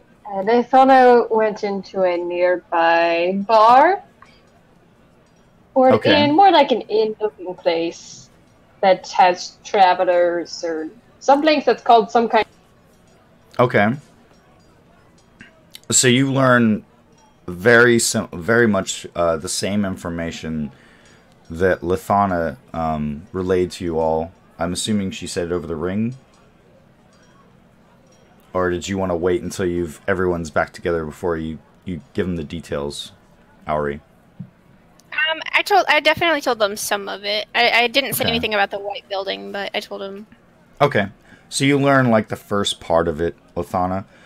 And then you also notice something else. Not too far away from that establishment, you notice that there is a crowd gathered on one of the bridges. And you can see now it's not like a huge crowd. There's probably about 12 people. And the traffic of it seems to be sort of diverted away from one side of the bridge. The people are kind of like blocking your view of that side of the bridge. I'm going to speak into my ring. Everyone, there is a near this bridge. There's this crowd gathered. I'm going to just take a look. I'll keep you posted. It doesn't look too bad. I'm not going to get involved in a fight or anything, which I hope no one is doing that, right? No one's getting any fights right now, right? Of course not. Right. Okay. But I'll keep you posted. And I'll move towards it. Okay, you're just moving towards the crowd along the sidewalk? Yep. Okay. As you get closer and you begin to get closer to the crowd now, you can see that the view that they were blocking appears to be the guardrail on the side of the bridge. And about halfway through the bridge, you can see that the guardrail appears to have been broken.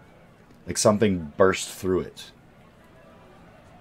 And there's like bits of debris on the cobblestone bridge. And the bridge itself overlooks a canal that streams off into the distance. And you can see that the streets on either side of the bridge, there are a guardrail that protects folk from falling down into another level below with access to the canal. And you can see that there are a couple of areas where there are ladders affixed that you can climb up and down to gain access. You notice that at first. The second thing you notice, though, is that there appears to be something in the water, sunken in the canal. Like a black mass. It's large. And there's like bits of debris from the railing that's floating in the water. The stream has taken most of the remains of that guardrail away. The current, I should say, of the canal. But whatever this is, this black mass appears to be sunk at the bottom of the canal. And you can hear folk that are now talking and saying, "The strangest thing I've ever saw. There's a vehicle. There's nothing attached to it, and it went right over the bridge. Who would have thought that someone would push a cart over a bridge without the horses? It's such strange." Nethana goes over to the person she heard and says, she put on a big smile and says, "Oh, excuse me. I just heard you saying about, I heard this big noise. What did you see? I'm I saw a carriage, with nothing attached to it, go right over the bridge. It's been sunk into the canal the last few hours, and no one from the city seems to care. No one's come and looked at it. No one has gone down to check it out. There's not even anyone from the city come to check on the bridge and make sure it's all right." Wow, that is so strange. You know, I have a fascination with vehicles, especially ones that are like that. Was there anyone else who saw it or was here when it started? I don't know if you overheard. I think, yes. I think Kevin saw it. Kevin, where is Kevin? Where is that blasted man? Did he go off to the bar again? And a woman, and within the crowd who's been just sort of laughing and cajoling, says, "Oh, Kevin went down to the canal. He went to go see if he could find out what it was. But he hasn't come back yet." Well, if you can find Kevin, he's the one that was closest to it when it happened. Oh, and Kevin, is he a big kind of boisterous man, or is he one more for the books? Like, is he more of a lover or? Is over 350 pounds. I would be surprised if he was even able to get down that down into canal without breaking his damn fool neck. Oh, well, I better go check on Kevin and make sure he didn't, have a heart attack or something. Anyways, I'll go check on it. Thank you so much for the information. I'm so fascinated with cards. I'd hate to see something like that go to.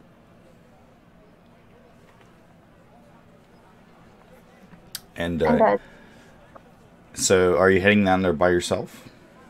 I'm going to talk into my ring and tell them what I heard, what I saw, and say, how far away are you all from here? I'd love for you to join me. They said Kevin hasn't come back. He's kind of a big man. Maybe he got hit or killed or something. And she's speaking kind of softly. So I think it could be to have some backup. I'll get there as quickly as I can. Be careful. Be safe.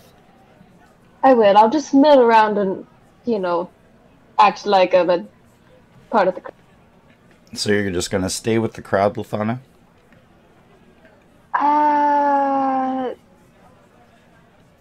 Yeah, until they get...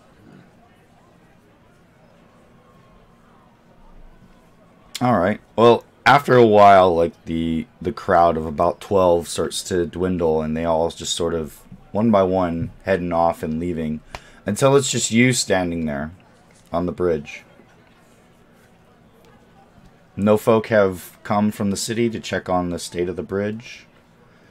And it seems as though the denizens of the city have gone back to what they were doing.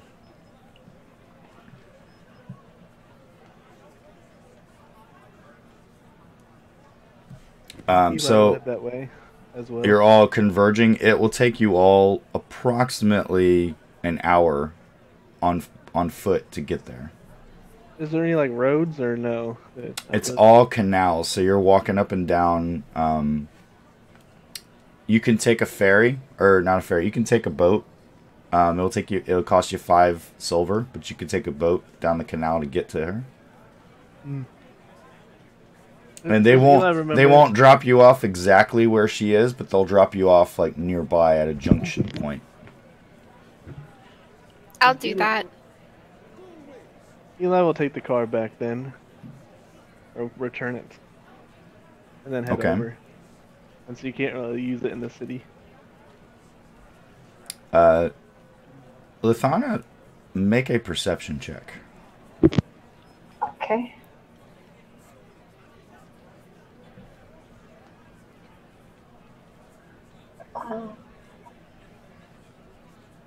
That's a 10. Okay. You hear a male's voice calling from under the bridge. Hello? Is anyone up there? Kevin, is that you? No, my name's not Kevin. My name is Plowvin. Folk just call me that because they can't pronounce my name correctly. Excuse me, miss. Could you call someone to help me? I seem to have twisted my ankle. Oh. Sure, what happened? Oh, I was coming down to check out what was going on with that contraption that fell into the canal, and I'm afraid when I got underneath the bridge, I slipped on something, silly person, and I twisted my ankle. At least I think so. I hope I haven't broken it. Sure. I don't know. Can you tell us someone's voice how trustworthy they are?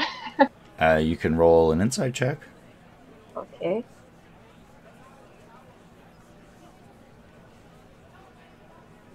That's a 23. You can sense from his voice that he has a sense of like he's frustrated, and you can hear pain in his voice, as if he is definitely in a lot of pain. You don't sense any sort of deception in his voice at all, like he's putting on a show. All right. Sure. I'll try to head down. You have anything to drink? Some water, perhaps, or some ale? I love some ale. Yeah, sure. I might have something. And Could you bring it down? Could you bring it down, please? Wait with me. And he is now starting to blubber a little bit. Give me 1 second. Ari and Eli. There's a man who twisted his ankle. How far away? That depends all on what they're doing, how they came to you. I took the ferry. All right, you took the boat. What about you, Yeah. Eli? Yeah, I want to return the car and then take the ferry. Okay, so you won't make it. Okay. So, Auri, you are able to come upon your companion just as she's finished having her conversation with this gentleman. Auri, you happen upon the bridge. You see the same thing. Lathana is just sort of standing at the center of the bridge, right on the edge where the railing used to be, and she's sort of peering over the edge now, talking, and you can hear a man's voice echoing from below. Oh boy, you think he's hurt? He does seem to be. It doesn't seem to be anything. From what I can tell, he seems to be telling the truth. Just figured I'd have some backup. Okay, Let's check it out. we'll go together. So you head down. The only access points that you can see to the area beneath the bridge is a couple of ladders on either side of the canal.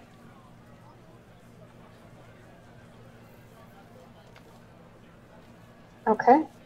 We'll attempt to go down. Okay. It's a ladder. I'm gonna follow Pretty right easy behind to, her. you know, get right down. As you get down now, you see this gentleman who, apparently the individual who described Plelvin, not Kevin, was being a bit, exaggerating a bit about him. He is not 350 pounds. He is a short, squat man, but he's thick and muscular. And he's got like a linebacker's physique.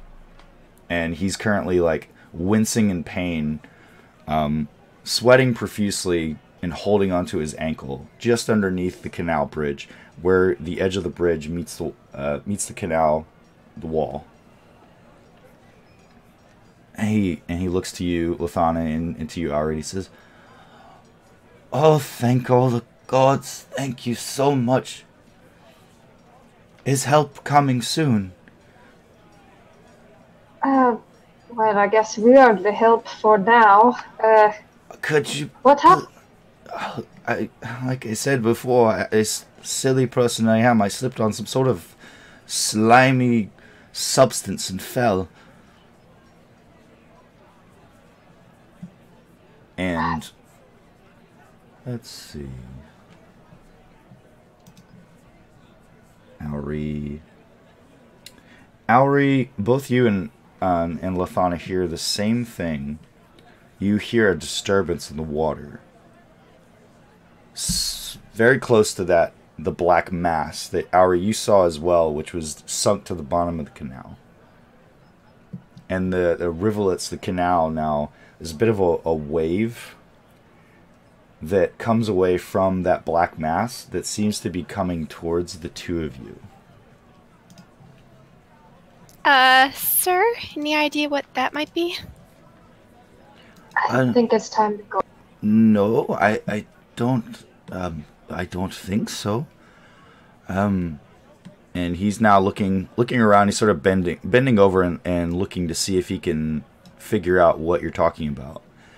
And as he does, you watch as some sort of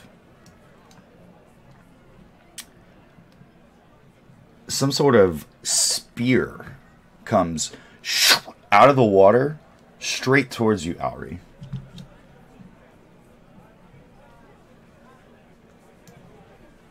It just wants a hug. And it hits you. No. Okay. Get away from her, you bitch. And you have a spear in your belly sticking out of your midsection. You take 6 piercing damage from this. See what And, happens when you go off by yourself. and I need you both to roll initiative.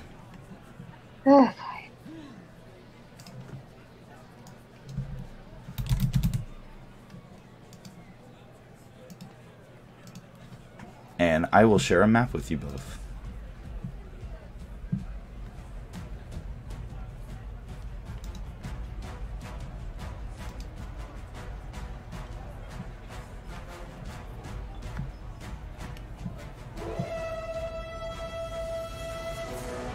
Alright, Auri, it is your turn.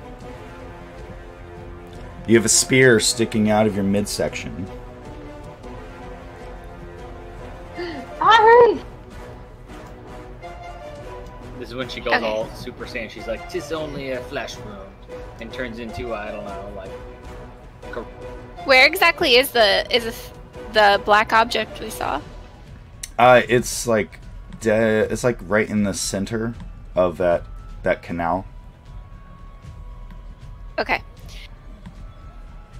I'm gonna move in. Okay. The water is directly there. It's like it's right there. So it's very easily to like slip into the water. Okay. Do you have a swim speed? No, I don't. Okay. So what's your normal speed as Auri? 30. 30. Okay, so once you get into the water, you can move 15 feet and have an action, or you can move 30 feet and you lose your action to move double your speed. Okay, and I could do my bonus action though, right? Yes. Okay, so I'm gonna just move in kind of far-ish, I guess. Okay. So And you're about 20 feet in right there where you're at. yeah, that's good. Okay. And I am going to use my... I'm going to use my beast shape and turn into a giant octopus. Okay. Well, let me find that for you then. I have it in front of me, but I don't have it in here. Giant octopus. I'll share that with you. Perfect.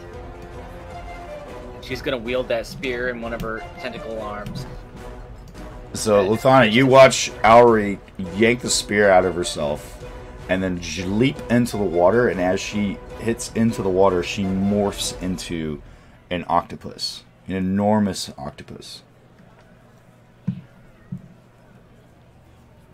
And what would you like to do, Octopus Auri? That is the end of my turn. I used all my movement and bonus action. Okay. Auri, as you're looking in the water now, you see shapes under the surface. Bipedal shapes. Some of them wielding more spears. Several of them in the water. And Luthana, it's your turn. You just watched your friend turn into an octopus after being stuck with a spear. And as you turn around and look, you have a moment to glance towards Plelvin. He is currently hobbling on one foot, hopping away underneath the bridge, away from you towards the other access point on the other side of the canal. Or should I say, for all intents and purposes, southeast from where you are currently. Away from whatever's going on here. And you hear him huffing and puffing as he goes and wincing.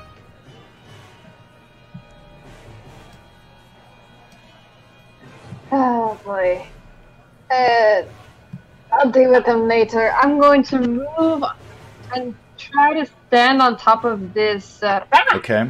That is the bridge. Can I stand on top of the barrels? I mean, you can. You can certainly try. Okay, I'm going to try. I'm just kidding. You can stand on top of the barrels. Okay. They're not so tall that you can't stand on them. Alright, I'm going to cast Hunter's Mark on myself. Okay. And then make my 3 attacks. All right. What are you firing at? Can I see? Oh, wait, that's Ari. Yes, please. Please don't hit me. We already did that once. She already got poked once. Sure.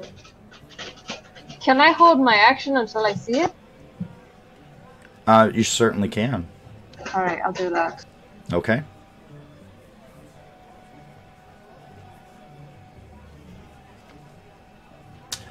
So the octopus hour, you watch as this creature just sort of whooshes towards you under the water, straight towards you, and then attempts to attack you. And it does so at advantage.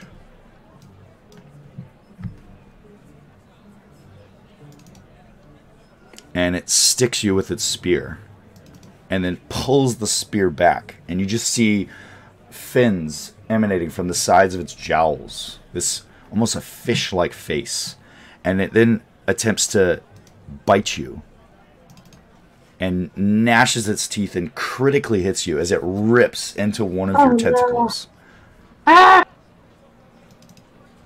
And you take 8 piercing damage as you feel its teeth rending into your blubbery octopus form. And Lithana, you watch as a bipedal fishman hauls himself up onto the canal.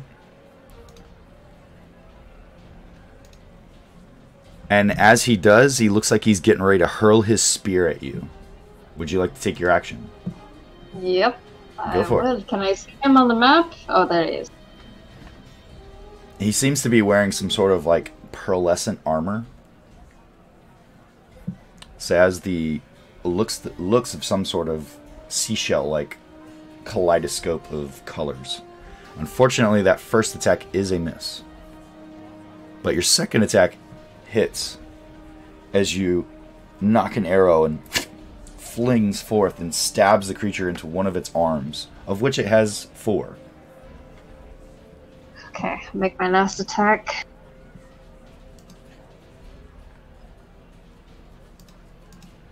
Let's see. Did you already roll your attack? Yes. Okay.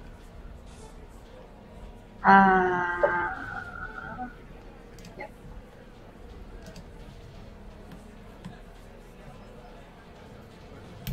It's a 19. That is most definitely a hit. Okay. And I roll damage. It's 10. Okay. I see. Did you already roll your damage? I saw it in the... Oh, yes, yeah. Okay. And she's just gonna yell, Ari, we got to get out of here. And into her ring. We're under attack. If anyone can help, that'd be great.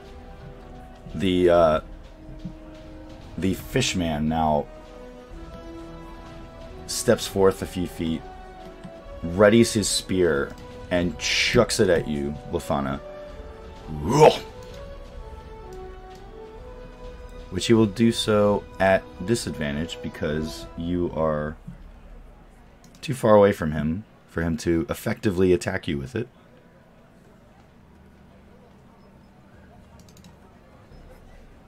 But he still hits you.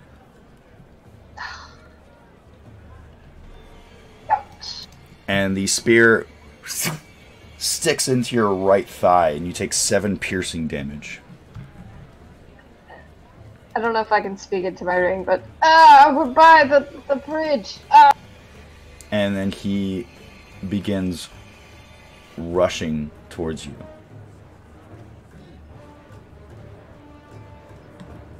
As far as he can during this turn. And as you see him rushing towards you, you see another one of these fishy-like creatures emerge from the water, pulling itself up from the canal.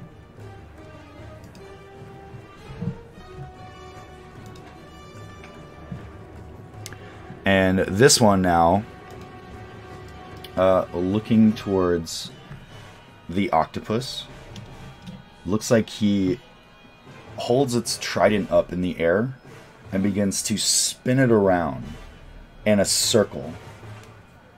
And in a space close to you, Auri, you suddenly see a whirling of water around you as this creature creates a whirlpool.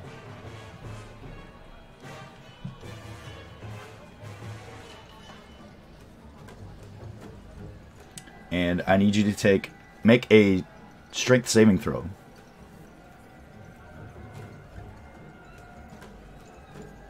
Okay. You take 2d8 bludgeoning damage.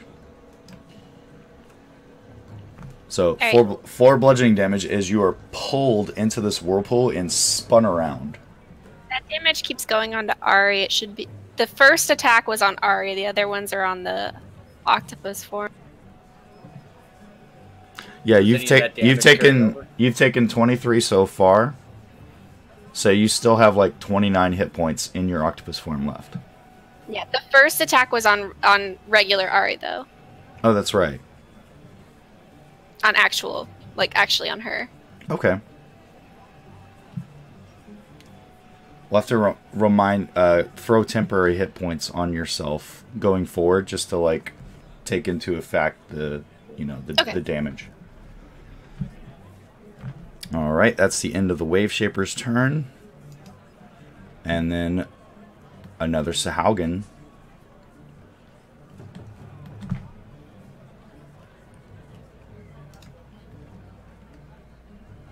Now, rushing around you, looks like it's getting ready to go towards your friend.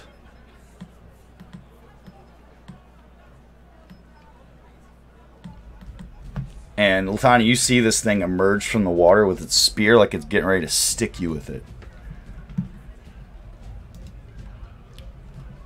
And he will poke you, or attempt to at the very least, but he misses you. And he curses in some sort of strange language, which is sort of garbled as it emerges from his throat. And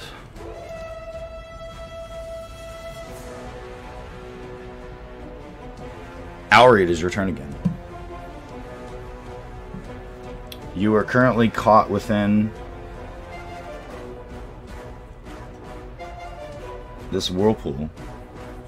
Make another strength saving throw. Actually, no. You already took it. You should have taken that strength saving throw already. You can attempt to get out if you like. Okay, I'll attempt to get out. Make a strength athletics check.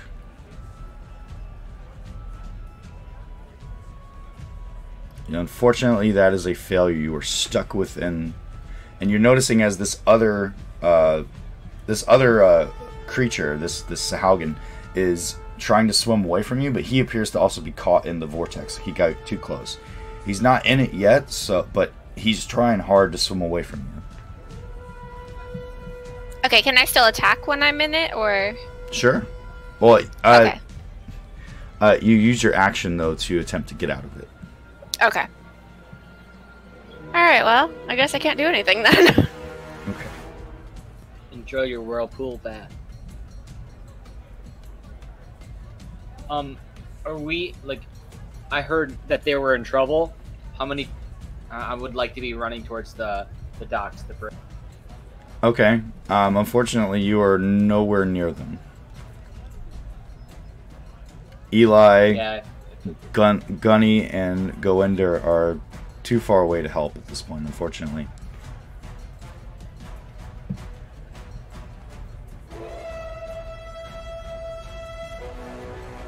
Would you like to do anything else, Ari? Nope, that's it. Alright.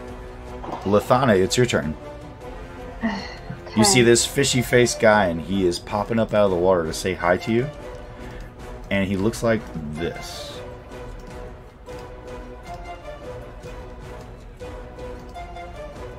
Alright. I'm gonna yell out to Ari. Ari, we probably should get out of here. And she will.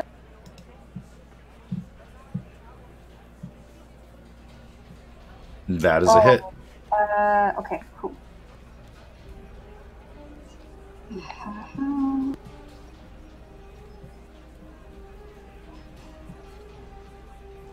Yeah, I wish it didn't expire like that every single time. I don't know why it does that. So you knocking an arrow and firing it into the fishy-faced creature that's popping up out of the water towards you. I will do it one more time. That is also a hit. As you, one by one, pulling out your arrows, your next arrow sinks right into his forehead, and he just sort of goes, ah, ha, ha, ha, and then starts floating away from you.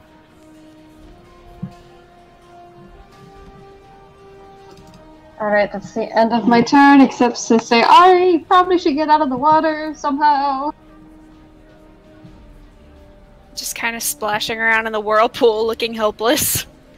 Yeah, you see it. You're just watching this. Tentacles are just flying, just sort of like up in the air, like a wacky inflatable arm creature.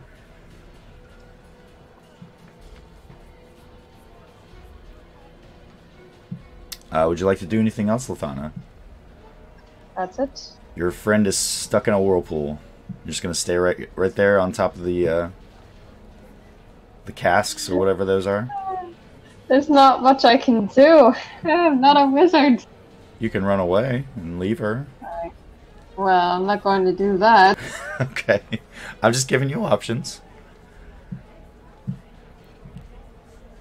Yeah, that's the end of my turn. Okay.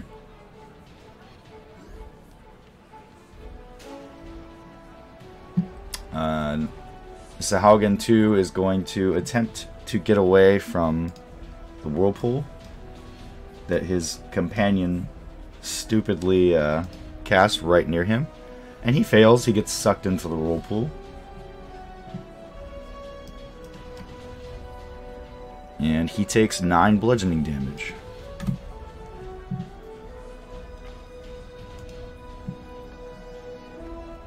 The champion now runs straight towards you, Lithana, skidding to a halt, staring at you, and reaches for his spear that was cast aside after it stabbed you in the leg.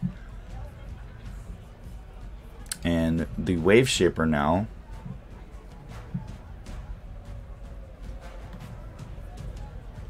leaps into the water and then swims closer towards you.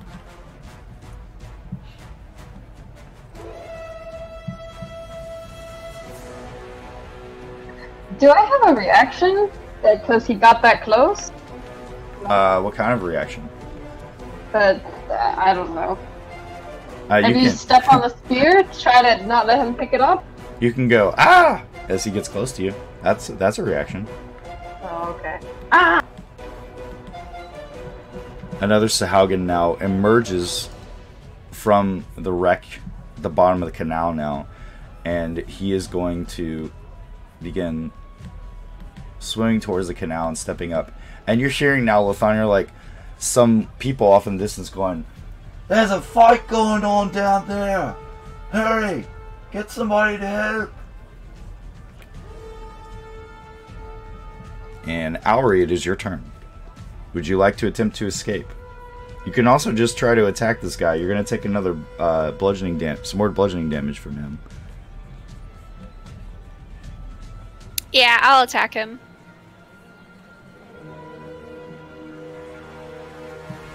Okay, that's a hit.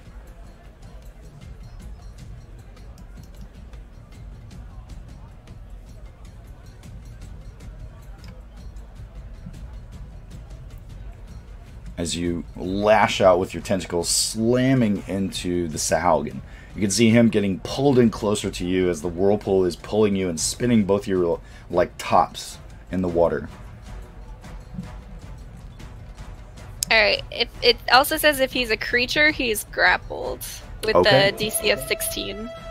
Alrighty. And that's my turn. Alright, we'll throw grapple and restrained on him then. Boom. Lathana, it's your turn. You have a fish-faced man in your face. Okay.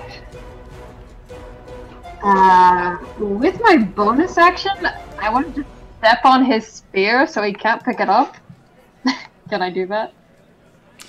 I mean, you could say that you kicked his spear in the water before he got to you, if you want to say that. Sure. But that would take your action to do so. And you're also elevated above him, standing on barrels, so you can't really do that. True. But you could say you pulled it out of your leg and tossed it in the water. That's fine. Alright, well, for now, just try to shoot him.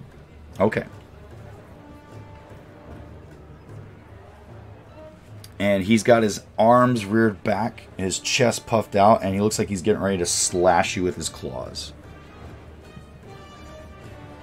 And your first arrow catches him in his shoulder, his left shoulder, but your second one unfortunately clatters onto the cobblestone.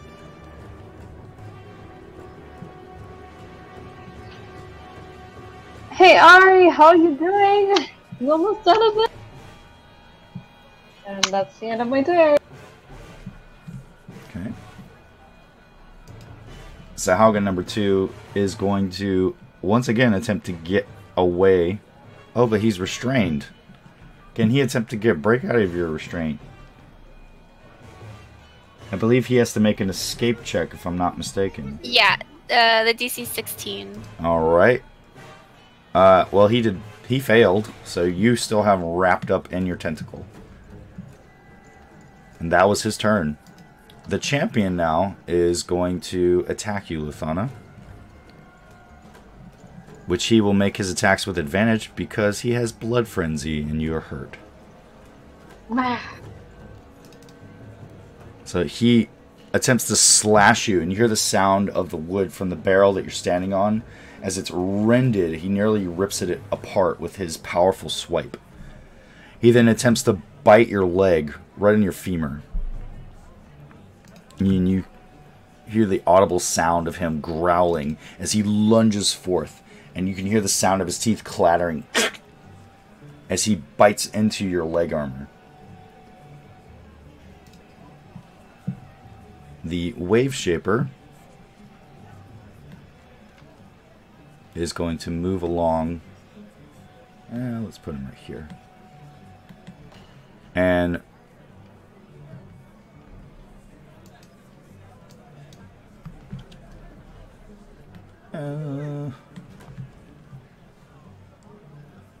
it's going to send a message to you, which you hear in this garbled mental message that's sent to you that says, "Surrender or die."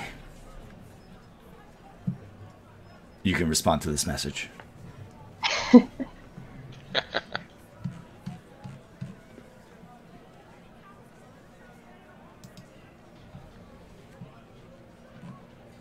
And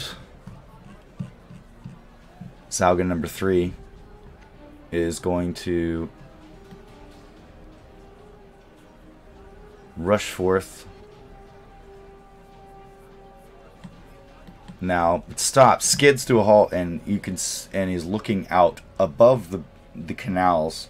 He's looking out and seeing the crowd, which is forming, and he says something, just sort of like, and leaps into the water, sinking below the surface, appearing to attempt to swim away. And Auri, it is your turn.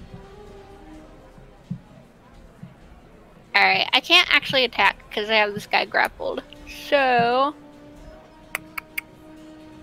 can I still attempt to get out of the whirlpool? You absolutely can. Alright, that's what I'm gonna do. And you do. Oh, thank you. Okay. You manage to pull yourself away from the whirlpool.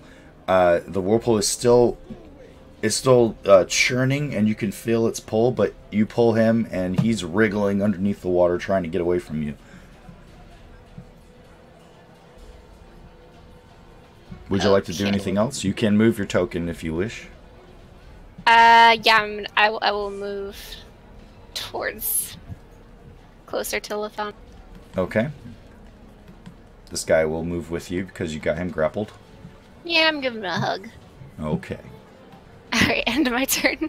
Alright. Lathana, it's your turn.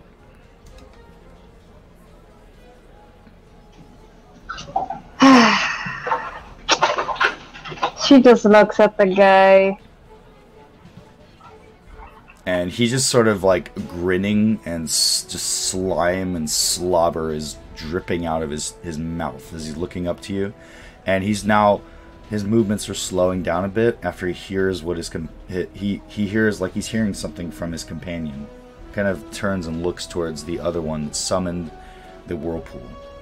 He's not paying attention to the giant octopus behind him.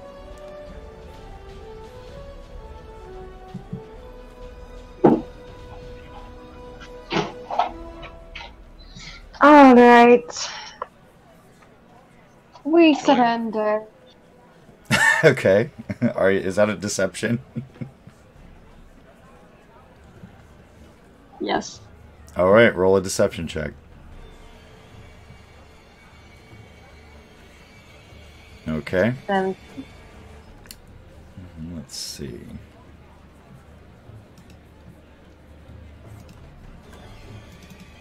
Let's see if he believes you. He starts to lower his arms, all four of them. And now he's gesturing for you to come down. Would you like to do anything else? And he looks like he's sort of glancing over his shoulder towards the churning water. And he just starts to yell something in this garbled language.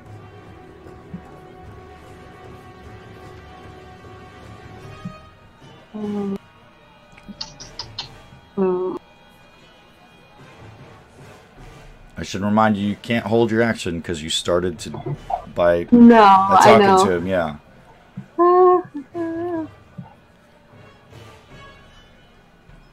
And he turns, looks back at you now, and he looks like he's getting ready to reach and grab your bow out of your hands.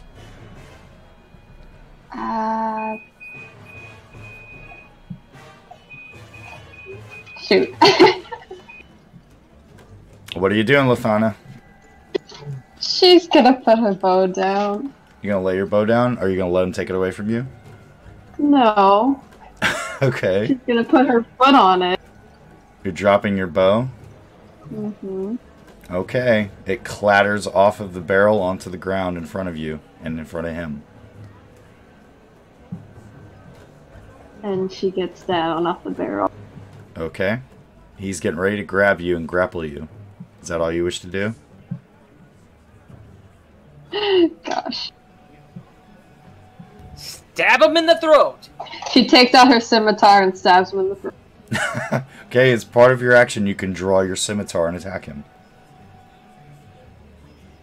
That is a hit. As you suddenly pull out your scimitar and flip out both blades and slash into him.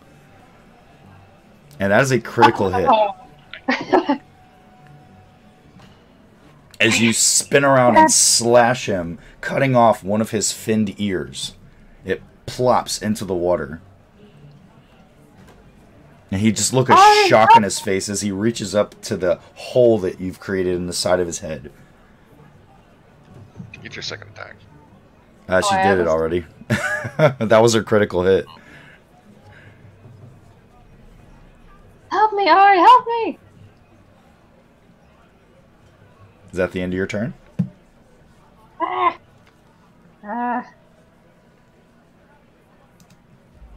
guess. I'm going to say yes. Sahuagin 2 is going to attempt to break free. Does a 19 break free? Yeah, it does. Okay. So he is no longer grappled and restrained. And he now, in a frenzy, starts attempting to claw at your body.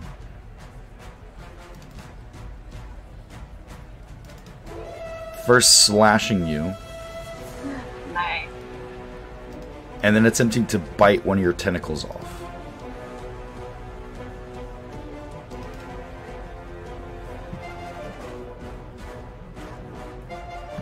So there is blood in the water as it's ripping into your octopus form. The champion, holding his side of his face now, with a look of murder in his eyes now, slashes across your body with its claws, Lathana, and critically hits you. Oh gosh. Slashing slice into the side of your body, slicing into your arm. Your arm feels numb now as it then reaches out forward and bites into the side of your neck. And critically hits you again. What is going on tonight with these dice? And you just feel as it rips your throat. Blood spraying from your throat. You're both hurt really bad right now. Are those 2 critical strikes in a row? That was 2 critical strikes in a row. Good lord. Jeremy, give me your fucking dice. You don't get those anymore. The Wave Shaper, seeing that you are not... seeing that you're not going along with what it said to you, is now going to message you again, now threatening you with its claws out, and it says, "You will die screaming if you do not submit." In answer to your question, Eli, unfortunately, you won't arrive on this round. It will take you another 2 rounds to get there. Okay. But you're close. How about me? How close am I? Well, Eli took the ferry, the boat, and you guys are much further away from them than they were. So you're thinking like maybe 3 turns? Longer than that, unfortunately. Maybe 4? Can you jump on a sled and get there faster? That's how I told you, because you're on your sled. I'm like the Hulk. Whenever my teammates are in trouble, I turn into Hulk and I can leave. So, swimming out from underneath Auri, you see the other Sahaugen now rushing forth with its spear out. It has collected a spear from the canal and attempts to stab you with it. And you just feel this spear plunge into your blubbery form as it pierces your octopus body. It then attempts to do the same thing that the other one did and attempts to bite you. But it manages to miss. Your tentacles are thrashing in the water and just bash away, hitting it in the chin and bashing it back a little bit. And it's your turn, Auri.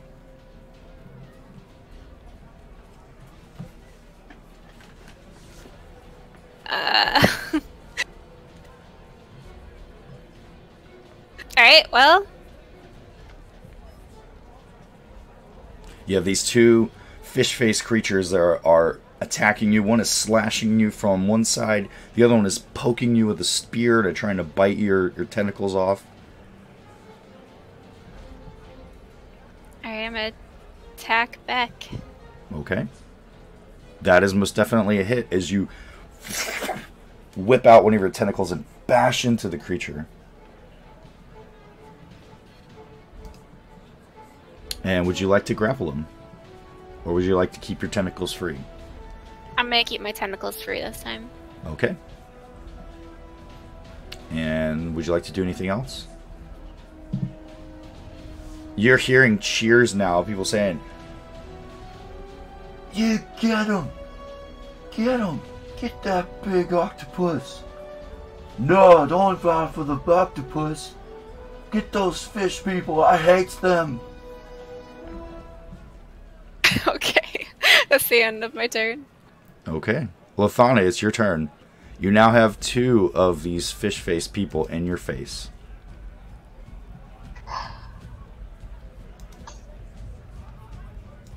Alright, dudes. Get out of my face, and I shoot at him again. You stab him with your... Ah, yes, I stab them with my scimitar. I would like to point out for any artists, potential artists at this point, that Lithana is basically Darth Maul right now. As you spin your double-bladed scimitar around, slashing into and cutting the hand off of one of these Sahaugen, hitting the champion. You attempt to stick him in center mass with the other blade, but unfortunately it scrapes off of his armor.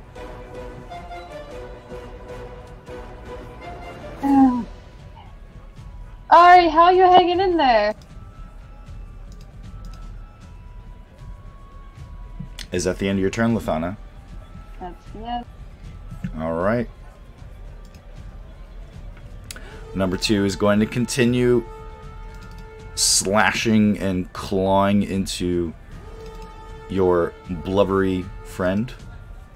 First slashing and gouging into your octopus form, and then biting into one of the tentacles.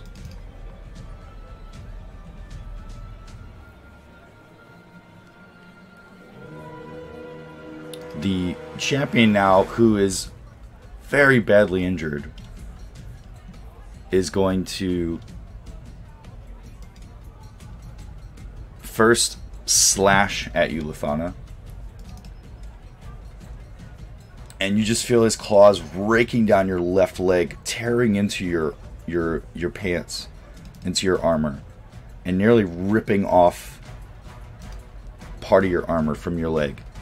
It then attempts to bite that section which is exposed and critically hits you again. My goodness, what is going on tonight? Not fair. And you just feel the teeth sink into your thigh, and he's now holding on to you and just slowly like pulls his mouth back. He's like licking his disgusting fish-like face chops. But he's looking really bad. There's blood gushing out of the side of his head. Yeah, I agree, Auri. It's kind of weird that a giant octopus has only one attack. Right? And the Wave Shaper now turns its attention away from you, Lithana, is going to rush towards and sort of waves its hand back towards and dismisses the vortex in the canal, and now rushes towards you. Or you can take an opportunity attack with your blade as it rushes away. Alright. That's on the Wave Shaper. Yes.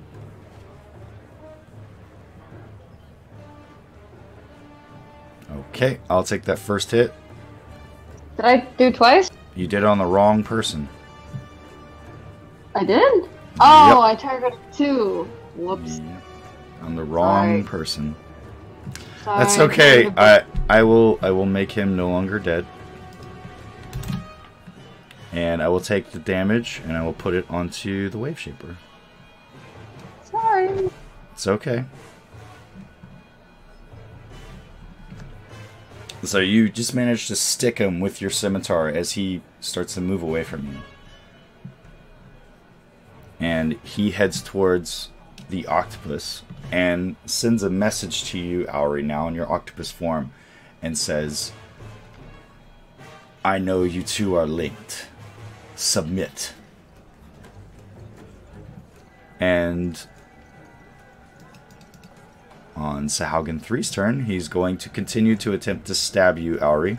Or no, actually, he looks towards the Wave Shaper as the Wave Shaper moves forth and stops, and he holds back as if he's holding his action. And it's your turn, Auri. What will you do? Will you submit to him?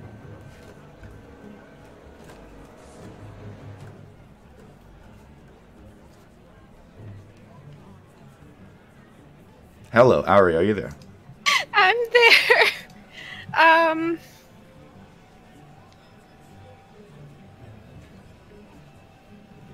No, I'm just gonna attack him. Okay. That is a miss. As your tentacles just sort of out and attempts to smack into the wave shaper. It just sort of drifts back in the water a bit out of your attack's range. You're now surrounded by these creatures. I'm not going to move. I'll stay here. That's the end. Okay. Lithana, it's your turn. You're both hurt real bad. He's looking at you, propping himself up with one hand on the wall. His other free arms are now looking like he's getting ready to slash you again.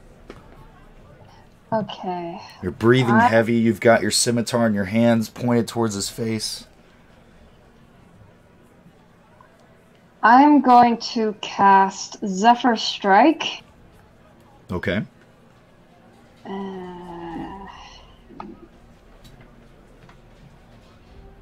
So I can move without opportunity attacks and 1d8 damage extra if I hit him. So I'm going to... Okay.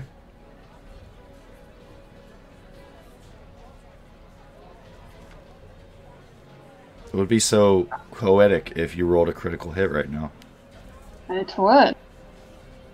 And it is with advantage. Oh, gosh.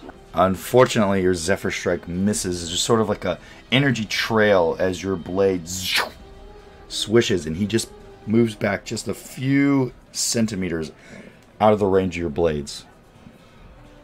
And I move like the wind. I jump over him, and I run up the ladder. Okay. You're leaving your bow behind? Oh, gosh. No metagaming. You went up towards the ladder. Yep. Okay. On Sahaugen 2's turn, it's going to continue to slash into Octopus Owry. Say that 3 times fast. And we'll continue to slash into, and all that damage just gets absorbed as it does. It's fine. It's like damage 0 absorbed. The champion now turns around, looking to you. You're on the ladder, and you're pulling yourself up. You're about halfway up the ladder right now, Lithana. Wait, actually, I get an extra 30 feet of movement. Okay, well, in that case, you're on top of the canal street now. You're on the street, above the canal. Yep. And he looks down and picks up your bow. And he puts it on his back and jumps into the water. No!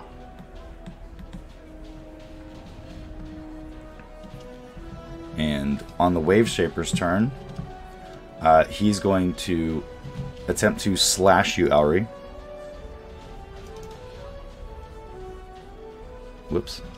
He didn't target you. But he missed.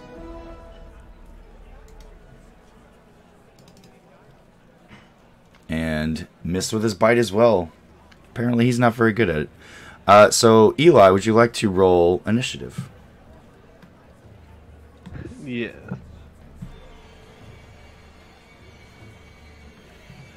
Alright.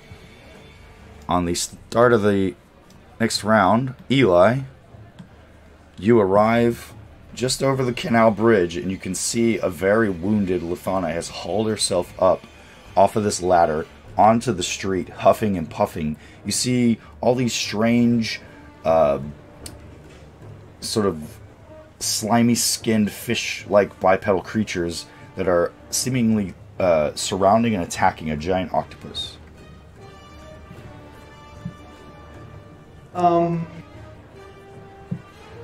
Fireball die octopus.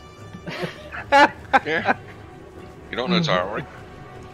I'm gonna do this. I'm gonna cast sleep. Okay. At what level? Are you casting on specifically on just the Sahaugen? Because you wouldn't know that Owry is an octopus. No, I mean, like I said, it's at that 20-foot radius. Okay. So at what level? Do second level. Second level? Okay. So ordinarily it's 5d8. I believe you add what? Yeah. Another additional 2d8. So that's 7d8. How do I have to... Roll 78, and that amount is what you divide up amongst the creatures to find out if they fall asleep. Oh. Okay, 30. So the champion, which was holding Lithana's bow, goes unconscious. And then one of the Sahaugen that was attacking Auri goes unconscious. Hold up, did you cast Fireball for real? No, he casts sleep. Oh, that's all I do. You gotta assume that Ari's in there somewhere. Right. Jesus. Nah, kill them all. So basically, you knocked out the champion and the Sahaugen number 3. So they're they're unconscious right now. Eli, I'm on my soul sled, right?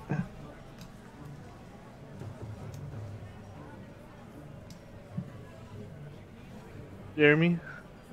Yes, you are on your source sled. Alright, I want to move above the water on the sled right here. Okay. And you can see as you look around, give a scan, you can see that Lithana is no longer holding her bow.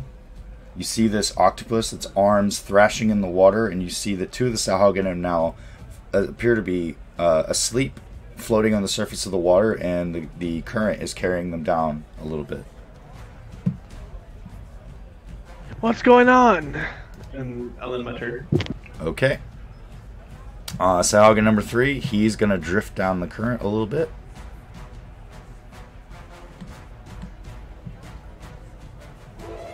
Still very asleep.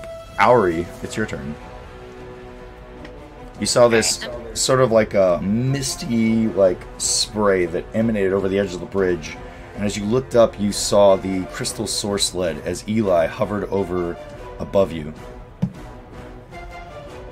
Okay, I'm gonna attack this one right in front of me. Okay. The That is a critical hit. Yay! Finally someone other than the DM critically hit something. As you thrash your tentacles forth and smack into the creature.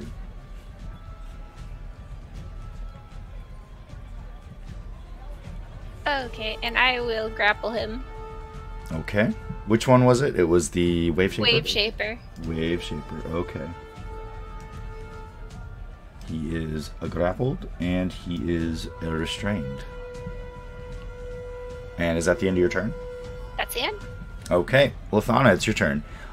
Turning around, looking, you see Eli arriving on the scene on the source sled, and glancing down, you can see that the Sahaugen that took your bow is laying face down in the water, and your bow is drifting downstream. I'm gonna jump down the ladder, jump in the water, and grab it. Okay, well you won't be able to make it to it. You can jump down if you wish. You can make an acrobatics check to see how well you do so. Okay. I'm still, wait, let's see. Ooh. Do I still have Super Strike? No.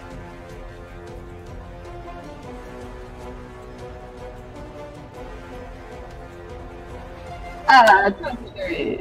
No, that's a lovely... You leap over, tuck and roll, and manage to dive into the water. Oh, and my 30 feet of movement lasts for a whole minute, so I can get... So you can now move 30 feet while in the water. So where is my bow? It would be where he is. So you could totally swim up to him, and as part of your action, you can grab it. Okay, I'll grab it. If you want to put away your double-sided scimitar. I would honestly assume I would just dropped it up by the canal. Okay. Which is a terrible idea, but... I see somebody is about to get their hands on a lovely scimitar. And then I will shoot them. Okay. Would you like to do anything else? You just claimed your bow. Do I have enough movement to get back on the? Yes, you do. Okay, I will. Then I will go sit in the haul corner. yourself up out of the cold water. Your bow is in your hand now. I will sit in the corner and cry. No, I'm just kidding. Then my turn. All right. Sahaugen number 2 once again is going to slash at Octopus Owry with its claws. And again attempts to bite her. I just imagine it's like grabbed a hold of one of your tentacles and it's just gnawing on it like a dog gnawing on a bone. The champion is still asleep. He floats down a little ways. The Wave Shaper is currently grappled by you, Owry. It will attempt to slash at you, which it should have done at disadvantage, so I'll roll that attack again. That's a miss. And then attempts to bite you. And it misses. And Eli, it's your turn again. Still kind of confused. He's going to do the same thing. Okay. You're going to cast Sleep again? Yep. Okay. Level.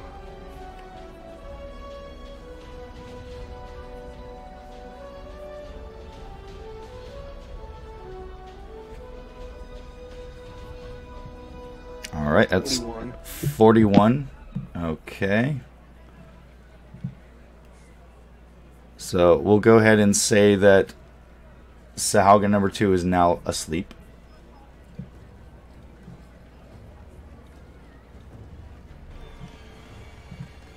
And Owry, you now fall asleep. Okay.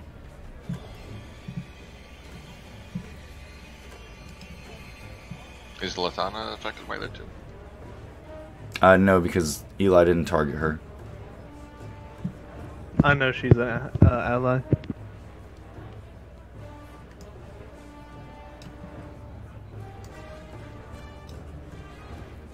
Alright, so you just have a whole bunch of sleeping Sahaugen floating in the water, and you guys are out of combat. Lathana goes over to Octopus Ari and starts just trying to pull it up on. It's pretty big. It's difficult to do, and this blubbery mass. If you're holding on to the tentacles, make an athletics check with disadvantage. Okay. Eli, you're surveying. You can see now, looking back, you can see the crowd which is gathered, and Lathana Plelvin is now being hauled up onto the street on the other side of the bridge and the other side of the street. And he looks back. You can hear him yelling out now, "They saved me! Those two! Oh!"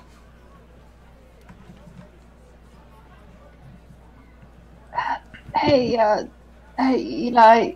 And she's just like, blood's coming out of her mouth and out of her neck and out of her stomach. Yeah. Blood everywhere. Lathana looks wrecked, Eli. She's down on one knee. She's bleeding profusely. Her armor is messed up. And you tried to pull the tentacle creature just right out of your hands, and it plops back into the water and continues to sort of drift on the surface a little bit away with the other four Sahaugen. Hey, Eli, the octopus is Ari. If you could figure out how to wake her up and not drown her, it would be great. I gotta find Kevin, not Kevin. Hey, Kevin! Come here! I need your help. Melvin! Melvin! I need your help. The octopus is who? My ankle! My ankle! Yeah, we can help you, but please, you have to come to us, or where are you? So at this point, the bodies of the Sahaugen have floated away. And a very confused and bit out of breath from running, or if you guys took the boat, you both Ender and Gunthril finally arrive on the scene. Lefana waves a bloody hand at them. Hello. I leap in all heroic, prepared to fight the octopus. Okay. No, that's Ari. That's Ari. Don't The touch her. octopus is still drifting down the stream. Oh, I gosh. already attacked it, and then I action surged and attacked it again. Whoops. Well, I'm maybe just that'll kidding. wake her up. All right, Yeah. I'm gonna go and grab her tentacle and make sure she doesn't like drift off. So as you hit the tentacle creature, go Ender, I would say that's an automatic crit because she's asleep. All right, I'll go ahead and roll the damage. The creature's body just sort of explodes for a moment in an inky cloud, and what's left is a very waterlogged, soaking wet, unconscious Auri. I'm gonna pull her out of the water. You gonna pull her out of the water? I didn't attack her. I'm not gonna. As I leaped in, they said not to. So Okay. I understand she turns into animals. Yes. Okay, so I'll say Yes, that I'm for all pulling intents her and purposes, you've hauled her up onto the canal. And you're out of combat. And just for ha-has, I will award experience to everyone for that encounter, even though you arrived after the fact. So you each received 560 experience points for that encounter. Lefana's going to go up. Or where does she hear Melvin talking? You hear him going, "Oh, oh," to the south across the bridge, and you can hear people now are cheering as you haul yourself up onto the street. Yeah! And you just hear them just yelling out. And this person comes rushing towards you now, Lefana. You're covered in grime, your hair is a mess, blood coming from everywhere, and she says, "I saw the whole thing. That was amazing, what you just did." Thank you. Can you grab that guy Melvin for me and bring him over here? That would be great. And she says, I can try. And she rushes away. He's a friend. Don't hurt him, but I do need to talk to him. Yeah. As soon as possible. And she's just spitting blood.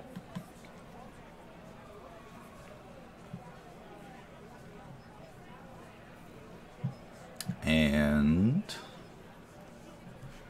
after a moment, you watch as, led by two people who are now helping him walk towards you, you see Plelvin, and he just looks at you and he just has this look of just graciousness and just relief. And he says, "Oh, miss, I'm so sorry I was so useless to you both. You helped me and then you helped me again." Auri, you are awake at this point. You've been aroused. You have been aroused. You have been roused by Ender. Yeah, whoa, what? Sorry. Freudian slip. A Freudian slip. Yeah, you just gotta Or slap not him know a what bit. to do. Look, after talking about tentacles for the last, I'm sorry. Yeah, no. We get And you'll it. be all like, "Can you go back to the octopus, please?" As soon as I wake up and I'm within range of Eli, I'm gonna throw my arms around him in a hug. Just be like, "Oh my god, you saved me!" And I'm not even mad that you put me to sleep, and I'm so sorry for making fun of you for touching Gunny's sack, and I thank you. That got dirty. Hey, Melvin. Come sit down right here. Plelvin just sort of hobbles and hops over to you, Lethana, and he just sort of hunkers down close to you. And he's just like, "Oh, miss, you're a mess. Please let me help." And he reaches out and he casts Cure Wounds on you. Oh, no, that's fine.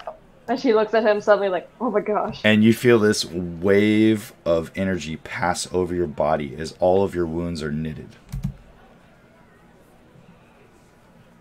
Your wounds begin closing. The bite in your neck is no longer bleeding. It's staunched and has knitted itself. And he seems a little, like, woozy after he does this. She looks at him just confused. She's like, so, you're a cleric, and yet you twisted your ankle and you couldn't get up yourself? No offense? No, miss. I am a mage, right? I am no cleric. I know a little bit. And it gets me by and allows me to ply a trade in the city. But I can only do it so much, and then I must find some rest for myself. And even now, you can see now his eyes are sort of blinking and fluttering, and he's like sort of woozy, like swaying back and forth. Like whatever he did took everything he had out of him. Well, Mr. Plevin, I thank you so much. She just gives him a pat on the back. But don't extend yourself too much. You saw something that is very important to us. That car that fell in the river. I was told you saw it when it happened. What happened? Who did you see? When did it happen? Where did they go? Yes, well, just before it hit the railing and went over, I saw two folk leap out. One was a woman, she had red hair, and she leapt out, and then it was almost as if she came to a complete stop and was standing upright. It was the strangest thing. And the gentleman, he leapt out, and it was the same, as if he had just stepped out, like it was nothing to him. He stepped out and was standing up, walking along the road just as anyone else could, like it was nothing. And then the carriage went over, loud crash, destroying the railing, sunk into the canal, and then I turned around. They were strolling away, holding hands. And that was the last that I saw of them. How long ago was that? In what direction? And they headed into the city. That way. And he points northeast from where you are now. And that was a couple of hours ago. And I tried to tell someone, but no one would listen to me. So I decided to go down and try to investigate myself. And of course, I'm useless. I'm so sorry. No, it's fine. And it's like a bit of a tear now. It's streaming down his face, and he's sort of reaching down and touching his ankle. Hey, Gunny, can you help this man out? Sure. Grab his arm and lift him up. And he's just sort of like, "Ugh," as you pull him up, and he looks up to you in your towering Goliath form. He says, "Sir, are you from the church?" "Begging your pardon, I apologize for my state." He hurt his ankle, and if you're able to heal him or something, that would be great. I'll cure light wounds. And as you reach out to him, he sort of like turns his ankle about a bit, and he's like, "This is astonishing. Even with my limited abilities, to see one such as yourself doing the great work, I could only wish to be within your presence, sir. It is an honor." And he bows his head to you. Yes, it is. And he turns and he looks back over the railing towards the water, and he says, "If there's anything that I can do for any of you, please, I am at your command." No, we have a magic user, a real one. We don't need you. Thank you, bye-bye. And he looks to you, Eli, and just sort of, the look of, like, glee in his face sort of, like, evaporates. And he's like, "Oh, well, of course, I will leave you all. Good day. Oh, wait. You too can learn this gift. I can show you the way if you wish. No, we don't need that. He's a mage, right? Out of my sights, please, please. Eli, just shut up. Stop He being might rude. tell us about Krell. He's a mage, right? They are like... Did you say Krell? Yes. Oh, here we go. Krell. You don't mean... I mean... You don't mean Nea. Yes, Yes? that's exactly what we're looking for. She's... if I'm not mistaken, she's preparing for... tonight's... Ball? And he just sort of shakes his head. She's preparing the Night of 1,000 Stars, if I'm not mistaken. It's a masquerade ball that's being held at the embassy this evening. Right. Could you possibly point us in the direction of where that's going to be taking place? Or take us there? I can take you there. Invitations. We can find our way, please. And he please. looks to the five of you and says, it is an invitation-only affair. Do you have any spare? You know, So I I apologize, wonder- sir. Someone as low stature as myself, I only know of the festivities and that many of the nobles and high officials of the city will be there. Yes. We can find our way. Do you know where it is? Just let us know. We can find our own way. It's at the very center of the city, across the bay, the island where the embassy row is, where all of the dragon-marked house enclaves are. Okay, alright. I think we had enough, guys. We're good to go, right? You healed his leg. Alright. thank you, Plevin. Have a good day. If there's anything that I can do to help any of you, please call on me. Nope, I'm the real magic user here. How can we contact you? And he reaches forth and pulls a sending stone out of his satchel. And he places it in your hand, Lithana. I will help you in any way, shape, or form. What you have done for me today, I can only hope to attempt to make amends. I apologize for putting you in danger. Sure, we will use it if we need to. But And with that, he steps back, he bows to you, Lithana, very deep, holding it for a few seconds, maybe too much.